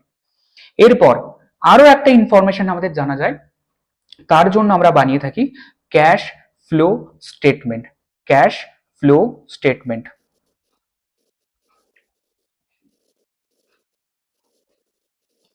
ক্যাশ ফ্লো স্টেটমেন্ট থেকে আমরা কি জানতে পারি? ক্যাশ ফ্লো স্টেটমেন্ট থেকে আমরা জানতে পারি আমাদের বিজনেসে কত টাকা ক্যাশ এসেছে, কত টাকা আমার বিজনেস থেকে ক্যাশ চলে গেছে, সারা বছর ধরে টাকা এলো টাকা গেল। এই জিনিসটা জানার দরকার পড়লে আমরা বানাবো হচ্ছে নগদ প্রবাহ বিবরণী বা ক্যাশ ফ্লো স্টেটমেন্ট। তাহলে এখান থেকে আমরা কি ইনফরমেশন জানতে পারি? ক্যাশ ফ্লোর ইনফরমেশন, টাকা এলো টাকা গেল এই সম্পর্কিত ইনফরমেশন গুলো আমরা জানতে পারবো। এরপর এই যে ইনফরমেশন গুলো আমরা বানালাম, অ্যাকাউন্টেন্ট বানালো, সেই ইনফরমেশনের ক্যারেক্টার কেমন হওয়া উচিত, সেই ইনফরমেশনের কোয়ালিটেটিভ ক্যারেক্টার বা গুণগত বৈশিষ্ট্য বা গুণ কেমন হওয়া উচিত? চারটে গুণ থাকতে হবে এই অ্যাকাউন্টিং ইনফরমেশনের। একটা হচ্ছে নির্ভরযোগ্যতা বা রিলিয়াবিলিটি, প্রাসঙ্গিকতা বা রিলেভেন্স, বোধগম্যতা বা আন্ডারস্ট্যান্ডেবিলিটি, তুলনীয়তা বা কম্পেয়ারেবিলিটি। তার মানে কি? নির্ভরযোগ্যতা কথার অর্থ কি? যে অ্যাকাউন্টেন্ট হিসাব নিকাশের মধ্যে এমন কিছু কিছু তথ্য লিখবে যার উপরে ইউজার্সরা চোখ বন্ধ করে ভরসা করতে পারে, সে কোনো ফ্রড করছে না, সে কোনো ভুলভাল তথ্য লিখছে না, যা ঘটেছে সেটাই লিখবে, রাইট? যদি আমার 1 লাখ টাকার সেল হয়ে থাকে 1 লাখ টাকাই সেল দেখাবে, যদি আমার 5 লাখ টাকার বিজনেসে প্রফিট হয়ে থাকে তাহলে 5 লাখ টাকাই বলবে আমার বিজনেসের প্রফিট হয়েছে, ট্যাক্স ফাঁকি দেওয়ার জন্য কম প্রফিট বলবে না, রাইট? তাহলে নির্ভরযোগ্য হতে হবে, রিলেয়াবিলিটি থাকতে হবে, এটা হচ্ছে আমাদের ফার্স্ট ক্যারেক্টার। তাহলে আমাদের এমসিকিউ এর মধ্যে কিন্তু দিতে পারে এবং দেয়, এটাও কিন্তু একটা এক্সামিনারের ফেভারিট প্রশ্ন। তাহলে এমসিকিউ এর মধ্যে এক্সামিনারের ফেভারিট প্রশ্ন যে অ্যাকাউন্টিং ইনফরমেশনের কোয়ালিটিভ ক্যারেক্টার কি, চারটে অপশন দিয়ে দেবে, তোমাকে যে কোনো একটা অ্যান্সার দিতে হবে। চারটের মধ্যে যে কোনো একটা লেখা থাকবে, তোমাকে যে কোনো একটা অপশনের মধ্যে যেটা থাকবে সেটা কিন্তু অ্যান্সার করতে হবে। তাহলে প্রথম ক্যারেক্টার কি? নির্ভরযোগ্যতা বা রিলায়েবিলিটি। তাহলে আমাদের অ্যাকাউন্টিং ইনফরমেশন সম্পূর্ণ হতে হবে, সম্পূর্ণ বিশ্বাসযোগ্য হতে হবে। এরপর প্রাসঙ্গিকতা বা রিলেভেন্স, অ্যাকাউন্টেন্ট যে বছরের হিসাব বানাচ্ছে সেই বছর রিলেটেড ঘটনাগুলোকে রেকর্ড করতে হবে, বা সেই বছর যে ঘটনাগুলোকে রেকর্ড করাটা দরকার সেটাকেই রেকর্ড করবে, নিজের ইচ্ছা মতো আলতু ফালতু জিনিস রেকর্ড করবে না যেটা হয়তো রিলেভেন্টই না। মালিক বা ওনার সিনেমা দেখতে গেছে, সেটা কি বিজনেসের ইনফরমেশনের জন্য ইম্পর্টেন্ট? ইম্পর্টেন্ট নয়। কিন্তু মালিক সিনেমা দেখতে গেছে বিজনেসের টাকা নিয়ে, সেটা ইম্পর্টেন্ট, তখন সেটা লিখতে হবে। তাহলে রিলেভেন্স বা প্রাসঙ্গিকতা থাকতে হবে। তাহলে অ্যাকাউন্টেন্ট তার হিসাবে এমন কিছু কিছু ইনফরমেশন লিখবে যেটা ওই বিজনেসের জন্য, ওই বছরের জন্য রিলেভেন্ট হতে হবে বা প্রাসঙ্গিক হতে হবে, অপ্রাসঙ্গিক জিনিস সে লিখবে না। এরপর তৃতীয়, বোধগম্য বা আন্ডারস্ট্যান্ডেবিলিটি হতে হবে। তার মানে হচ্ছে সহজ সরলভাবে ইনফরমেশন গুলো লিখবে। অ্যাকাউন্টেন্ট হিসাব বানালো 10 পাতা ধরে, প্রথম পাতায় একটা জিনিস লিখেছে, আবার 4 নম্বর পাতায় গিয়ে একটা জিনিস লিখেছে, মানে হ্যাপাজার্ড, কোনোটা লেখার কোনো সিস্টেম নেই, নিজের ইচ্ছা মতো যখন খুশি যা খুশি করে গেছে। এখানে কোনো জিনিস লিখতে ভুল হয়ে গেছে, কেটে কুটে আবার লিখলো, নো, এটা দেখে কেউ বুঝতেই পারবে না যে অ্যাকাউন্টেন্ট কি বোঝাতে চেয়েছে। তাহলে অ্যাকাউন্টেন্টের হিসাব সবসময় একটা ফরম্যাট বেস করে বানাতে হবে, সঠিক পদ্ধতিতে পরপর পরপর লিখতে হবে, সঠিকভাবে বোধগম্য বা সহজ সরল ভাবে বানাতে হবে। আবার কোন একটা জিনিস লিখলো, এত ছোটভাবে লিখলো যে সেটা দেখাই যাচ্ছে না, তাহলে এটা কিন্তু বোধগম্য হচ্ছে না বা আন্ডারস্ট্যান্ডেবিলিটি থাকছে না। তাই আমাদের অ্যাকাউন্টিং ইনফরমেশনে আরো একটি গুণগত বৈশিষ্ট্য হচ্ছে বোধগম্যতা বা আন্ডারস্ট্যান্ডেবিলিটি। কারণ যারা সেটা ইউজ করবে, ইউজার্সরা, তাদের তো বুঝতে হবে, বোধগম্য হতে হবে। বোঝা গেছে কি যায়নি? এরপর তুলনীয়তা বা কম্পেয়ারেবিলিটি। তুলনীয়তা বা কম্পেয়ারেবিলিটি। তুলনীয়তা বা কম্পেয়ারেবিলিটি কাকে বলে? যে আমি আমার বিজনেসের ইনফরমেশন গুলো অন্য কারোর বিজনেসের ইনফরমেশন সাথে কম্পেয়ার করতে পারি, যাতে বুঝতে পারি আমার বিজনেস ভালো করছে নাকি ওর বিজনেস ভালো করছে। আবার আমি আমার বিজনেসের কোনো এক বছরের ইনফরমেশন আগের কোনো বছরের সাথে যাতে কম্পেয়ার করতে পারি, সেটাকে বলা হয় কম্পেয়ারেবিলিটি বা তুলনীয়তা বা কম্পেয়ারেবিলিটি, রাইট? তাহলে কম্পেয়ারেবিলিটি বা তুলনীয়তা কাকে বলে? যে আমার তথ্যগুলো অন্য কারোর তথ্যের সাথে বা আমার তথ্যগুলো আমার অন্য কোনো বছরের তথ্যের সাথে যাতে কম্পেয়ার করতে পারি। এই কম্পেয়ারটা আমি তখনই করতে পারবো যখন প্রত্যেক বছর আমি সেম জিনিসটাকে সেম জায়গাতে লিখছি এবং আমি গ্যাপ ফলো করছি। GAAP, গ্যাপ মানে কি? Generally accepted accounting principal. তাহলে যখন সারা বিশ্বের অ্যাকাউন্টেন্ট, সমস্ত কোম্পানির অ্যাকাউন্টেন্ট সেম পদ্ধতিতে হিসাব রাখবে, তাহলে সেম ভাবে তার স্টেটমেন্ট গুলো তৈরি হবে, সেম ভাবে তার ইনফরমেশন গুলো রিপ্রেজেন্ট হবে। তাহলে বলো সহজেই আমি একটা ইনফরমেশন আর একটা ইনফরমেশনের সাথে কম্পেয়ার করতে পারবো কিনা, তুলনা করতে পারবো কিনা। তাহলে চারটে ইম্পর্টেন্ট কোয়ালিটেটিভ ক্যারেক্টার কি কি? রিলায়েবিলিটি, নির্ভরযোগ্যতা; রিলেভেন্স, প্রাসঙ্গিকতা; বোধগম্যতা বা আন্ডারস্ট্যান্ডেবিলিটি; অ্যান্ড তুলনীয়তা বা কম্পারেবিলিটি। সবাই যদি এই অবধি বুঝতে পারো তাহলে থামস আপ দাও এন্ড কমেন্ট করে জানাও যদি কোনো এখনো পর্যন্ত ডাউট থেকে থাকে।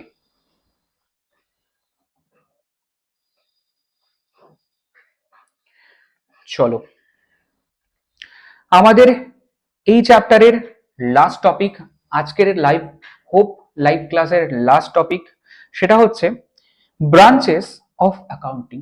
আমরা যে হিসাব নিকাশ শিখছি, হিসাব নিকাশ করছি, অ্যাকাউন্টেন্সি পড়ছি, কমার্স নিয়ে পড়ছি, সেই কমার্স নিয়ে পড়ার মধ্যে কমার্স নিয়ে পড়ে, ফাইন্যান্স পড়ে, অ্যাকাউন্টিং শিখে কি কি কাজ করতে পারি, কোথায় কোথায় আমার জব রয়েছে, কোন কোন ব্রাঞ্চেস রয়েছে অ্যাকাউন্টিং এর। তাহলে অ্যাকাউন্টিং কথার অর্থ হচ্ছে হিসাব রাখা। আমরা কিসের কিসের হিসাব রাখতে পারি সেইগুলোকে নিয়ে এক একটা ব্রাঞ্চ খোলা হয়েছে।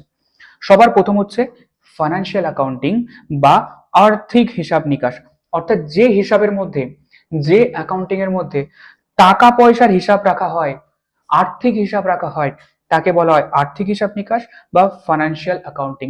যেখান থেকে আমি জানতে পারবো সারা বছর বিজনেসে কত টাকা লাভ বা ক্ষতি হয়েছে, কত টাকার সম্পত্তি রয়েছে, কত টাকার লাইব্রেরি রয়েছে, ইত্যাদি ইত্যাদি। তাহলে এটাকে আমরা বলবো আর্থিক হিসাব নিকাশ বা ফাইন্যান্সিয়াল অ্যাকাউন্টিং। অর্থাৎ আমরা অ্যাকচুয়ালি যে সাবজেক্টটা পড়ছি এখন সেটাই হচ্ছে আমাদের ফাইন্যান্সিয়াল অ্যাকাউন্টিং বা আর্থিক হিসাব নিকাশ। তাহলে আমাদেরকে যদি কেউ জিজ্ঞাসা করে অ্যাকাউন্টস অ্যাকাউন্টস অ্যাকাউন্টস, আমরা যেটাকে বলে থাকি এই অ্যাকাউন্টস যে সাবজেক্টটা পড়ছি সেই সাবজেক্টের অ্যাকচুয়াল নাম কি হবে? Financial accounting. তাহলে আমরা ফাইন্যান্সিয়াল অ্যাকাউন্টিং এর অ্যাকাউন্টস বা অ্যাকাউন্টিং শিখছি। আর কি কি জিনিসের হিসাব হতে পারে? কস্ট অ্যাকাউন্টিং, যাদের কস্ট রয়েছে, কস্টিং রয়েছে, তারা যে সাবজেক্টটা পড়ছে সেটা হচ্ছে পরিব্যয় হিসাব নিকাশ বা কস্ট অ্যাকাউন্টিং। সেও কিন্তু অ্যাকাউন্টেন্ট, সেও কিন্তু হিসাব নিকাশ পড়ছে, সে পড়ছে কস্ট ক্যালকুলেশন করা। অর্থাৎ কোন একটা জিনিস আমি তৈরি করেছি, সেটা তৈরি করতে আমার পকেট থেকে কত টাকা কস্ট পড়লো, কত টাকা খরচা পড়লো, সেই খরচা বার করার জন্য যে হিসাব নিকাশ, সেটাকে আমরা বলি কস্ট অ্যাকাউন্টিং বা পরিব্যয় হিসাব নিকাশ। আর একটা হচ্ছে পরিচালন হিসাব নিকাশ বা ম্যানেজমেন্ট অ্যাকাউন্টিং। অর্থাৎ বিজনেসে যারা ম্যানেজার থাকে তারা যে সমস্ত জিনিসের হিসাব রাখে, তারা যে সমস্ত জিনিসের হিসাব বানাচ্ছে, সেই হিসাব নিকাশকে আমরা বলে থাকি ম্যানেজমেন্ট অ্যাকাউন্টিং বা পরিচালন হিসাব নিকাশ। তার মধ্যে তারা কি কি করে? তারা নিজেদের সিদ্ধান্ত গ্রহণের জন্য তারা বাজেট বানায়। কি বানায়? বাজেট বানায়। বাজেট কাকে বলে? বাজেট হচ্ছে এমন একটা বিবরণী, আমরা প্রত্যেকে দুর্গাপুজোর আগে, বিভিন্ন ফেস্টিভ্যালস এর আগে, বাড়িতে যদি সামনের সপ্তাহে কারোর জন্মদিন থেকে থাকে তাহলে সবাই কিন্তু আমরা বাজেট বানাতে বসি। এতদিন আমরা জানতাম না যে সেটাকে বাজেট বলে। তাহলে যখনই তোমার জন্মদিন আসছে সামনে, বন্ধুরা কি বলে? আমাকে খাওয়াবি না, আমাকে ট্রিট দিবি না? তখন কিন্তু মাথার মধ্যে আমাদের চিন্তা ভাবনা করতে হয় যে এতগুলো বন্ধুকে ইনভাইট করব, এই এই জিনিস রান্না হবে এবং এত টাকা আমাদের খরচা পড়বে। অর্থাৎ আমাদেরকে ডিসিশন নিতে হবে যে আমি কতগুলো লোককে ইনভাইট করব এবং তার জন্য কত টাকা খরচা পড়বে। এই যে জিনিসটা, এই যে প্ল্যানিংটা, অর্থাৎ আমরা প্ল্যান করলাম এবং তার সাথে এটাও ভাবলাম কত টাকা খরচা পড়বে, সেইটাকে বলা হয় বাজেট। এবং সেই বাজেটটা কে বানায়? এই বাজেটটা আমরা নর্মালি বিজনেসের জন্য ম্যানেজমেন্ট বা ম্যানেজার লেভেলে যারা থাকে তারা বানায়, যে ভবিষ্যতে বিজনেসে কি কি কাজ করা হবে, তার কি কি খরচা হবে, ইত্যাদি ইত্যাদি জিনিস। তাহলে ম্যানেজমেন্ট অ্যাকাউন্টিং বা পরিচালন হিসাব নিকাশের মধ্যে ব্যবসা পরিচালনা করার জন্য যে সমস্ত হিসাব নিকাশ রাখা হবে তাদেরকে আমরা বলবো পরিচালন হিসাব নিকাশ। তাহলে তিনটে ফেমাস ব্রাঞ্চেস অফ অ্যাকাউন্টিং কি কি? Financial accounting, cost accounting and management accounting. আরো একটা হয়, সেটা হচ্ছে আমাদের ট্যাক্স অ্যাকাউন্টিং। ট্যাক্স অ্যাকাউন্টিং, যাদের কস্ট অ্যান্ড ট্যাক্স এই সাবজেক্টটা রয়েছে তারা কিন্তু cost accounting and tax accounting এটাও পড়েছে। আর ফাইন্যান্সিয়াল অ্যাকাউন্টিং বা অ্যাকাউন্টস যেটাকে আমরা বলে থাকি সেটা তো আমাদের কমার্সের প্রত্যেকে রয়েছে। তাহলে আমরা অ্যাকচুয়ালি কি কি সাবজেক্ট পড়ছি এখন? ফাইন্যান্সিয়াল অ্যাকাউন্টিং পড়ছি, যাদের কস্ট ট্যাক্স রয়েছে তারা কস্ট অ্যাকাউন্টিং অ্যান্ড ট্যাক্স অ্যাকাউন্টিংও পড়ছে। আর ম্যানেজমেন্ট অ্যাকাউন্টিং এখন আমাদের বর্তমানে ক্লাস 11-12 নেই, যখন আমরা গ্রাজুয়েশন বা বিকম করব তখন আমাদের ফাইন্যান্সিয়াল ম্যানেজমেন্ট অ্যাকাউন্টিং বা পরিচালন হিসাব নিকাশ পড়তে হবে। বা আমরা যদি কোনো প্রফেশনাল ডিগ্রিতে যাই, সিএ, সিএস, সিএমএ বা এমবিএ বা যে কোনো ফিল্ডেই যাই না কেন, সমস্ত জায়গাতে আমাদের তখন কিন্তু ম্যানেজমেন্ট অ্যাকাউন্টিং তাকেও পড়ানো হবে। তাহলে আমাদের যদি বলি মেন তিনটে ব্রাঞ্চেস অফ অ্যাকাউন্টিং কি কি? Financial accounting, cost accounting, management accounting. এছাড়া আরো একটা হয়ে থাকে ট্যাক্স অ্যাকাউন্টিং, রাইট?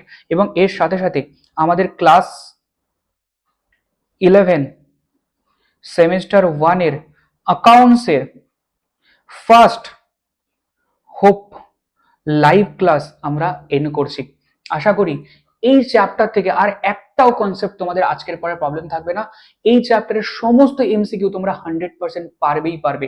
এবং ভবিষ্যতে যতদিন আমরা ফাইন্যান্সিয়াল অ্যাকাউন্টিং, অ্যাকাউন্টস, কস্ট আমাদের কমার্সের সাথে যুক্ত থাকবো, অ্যাকাউন্টসের বেসিক গ্রাউন্ড আমাদের প্রত্যেকের ক্লিয়ার হয়ে গেল। তাহলে ভবিষ্যতে যখনই কেউ আমাকে কোনো প্রশ্ন করবে, অ্যাকাউন্টস কাকে বলে, কস্টিং কত রকমের ব্রাঞ্চেস হয়, অ্যাকাউন্টস কেন বানাচ্ছি, কার জন্য বানাচ্ছি, সমস্ত বেসিক আমাদের কমপ্লিট হয়ে গেল।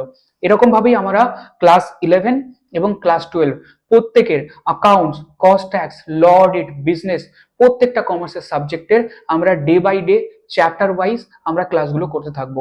তাহলে তোমাদের যদি ক্লাসগুলো ভালো লেগে থাকে তোমরা লাইক করো, কমেন্ট করে জানাও এবং প্রত্যেকটা বন্ধুকে শেয়ার করো যারা কমার্স নিয়ে পড়ছে, যাদের সামনে পরীক্ষা রয়েছে, যাতে তাদের এখনো 2 মাসে শেষ আশা 40-তে 40 পাওয়ার সেই টার্গেটটা ফুলফিল হয়, রাইট? তাহলে নেক্সট ক্লাসগুলোর কি শিডিউল হতে চলেছে আমি তোমাদেরকে community group, YouTube, Telegram, WhatsApp সব জায়গাতে জানিয়ে দেবো। আর তার মাঝখানে একটা একটা করে চ্যাপ্টারের এমসিকিউ মক টেস্ট সিরিজ কিন্তু শুরু হয়ে গেছে। কমিউনিটি গ্রুপের মধ্যে আপডেট পেয়ে যাবে, সেগুলো অবশ্যই পার্টিসিপেট করো। বাড়িতে ওএমআর এর মধ্যে এক্সামটা দিয়ে ছবি তুলে আমাকে পাঠাবে, আমি প্রত্যেকের খাতা চেক করব, কার কোথায় ভুল যাচ্ছে, কত নাম্বার আসছে, সবকিছু পাবলিশ করব। এটাতে পার্টিসিপেট করলে তোমার যেটা সুবিধা হবে, তোমার কনফিডেন্স বাড়বে এক্সামের জন্য। পরীক্ষায় যাওয়ার পর দেখবে সমস্ত কোশ্চেন কমন, 40-তে 40 ইজিলি অ্যাচিভ হবে। আর দ্বিতীয়, ওয়েস্ট বেঙ্গলের সবাই এই এক্সামে পার্টিসিপেট করতে পারে বা করছে। তাহলে তারা যখন বেশি স্টুডেন্ট এখানে পার্টিসিপেট করবে, তাহলে তাদের মধ্যে তোমার প্রিপারেশনটা কোথায়, তাদের মধ্যে পুরো অল ওভার ওয়েস্ট বেঙ্গলে তুমি কেমন রেজাল্ট করছো তুমি সেটা জানতে পারবে। আর তার সাথে সাথে তোমার বোর্ডে কেমন রেজাল্ট হবে সেটাও তুমি জানতে পারবে, বোর্ডে তোমার র্যাঙ্ক করার চান্সেস কত সেটাও জানতে পারবে। তাই তোমার সমস্ত কমার্সের বন্ধুদেরকে, স্কুলের সমস্ত সবাইকে শেয়ার করো এবং তাদেরকেও শেয়ার করতে বলো, প্রত্যেকটা কমার্সের বন্ধুদেরকে, যাতে সবাই এই এমসিকিউ ফ্রি মক টেস্টে পার্টিসিপেট করে এবং অল ওভার ওয়েস্ট বেঙ্গলের প্রত্যেকটা কমার্স স্টুডেন্ট এতে পার্টিসিপেট করে এবং আমরা আমাদের র্যাঙ্কটা সেখানে আইডেন্টিফাই করতে পারবো প্রাইমারিলি, যে ফাইনাল এক্সামের রেজাল্ট আমার কেমন হতে চলেছে সবার মধ্যে। তাহলে এই জার্নিতে তোমরা সাপোর্ট করো, প্রত্যেকের কাছে পৌঁছো, যাতে তারা এটাকে পার্টিসিপেট করতে পারে, যাতে তোমারও হেল্প হয়, কম্পিটিশন হয়, রাইট? এরপরে যদি তোমাদের কোনো প্রশ্ন থাকে এই চ্যাপ্টারের বা অন্য যে কোনো কোশ্চেন থাকে, তোমরা কমেন্টে জানাতে পারো, অথবা হোয়াটসঅ্যাপ নাম্বারে ডাইরেক্টলি হোয়াটসঅ্যাপ করতে পারো, কল করতে পারো, টেলিগ্রাম কমিউনিটি ডিসকাশন গ্রুপের মধ্যে তোমরা তোমাদের ডাউট জিজ্ঞাসা করতে পারো এবং একটা বন্ধু আর একটা বন্ধুকে হেল্প করবে তোমরা যদি তার উত্তরটা জানো, রাইট? তাহলে চলো আজকের আমাদের হোপ, আশা, এই আশা নিয়ে আমরা এগোচ্ছি যে আমরা ভালো রেজাল্ট করবো, 40-তে 40 অ্যাচিভ করবো। তাহলে আজকের লাইভ ক্লাস আমরা এখানে শেষ করছি। চলো ta ta, bye bye. So see you in the next class.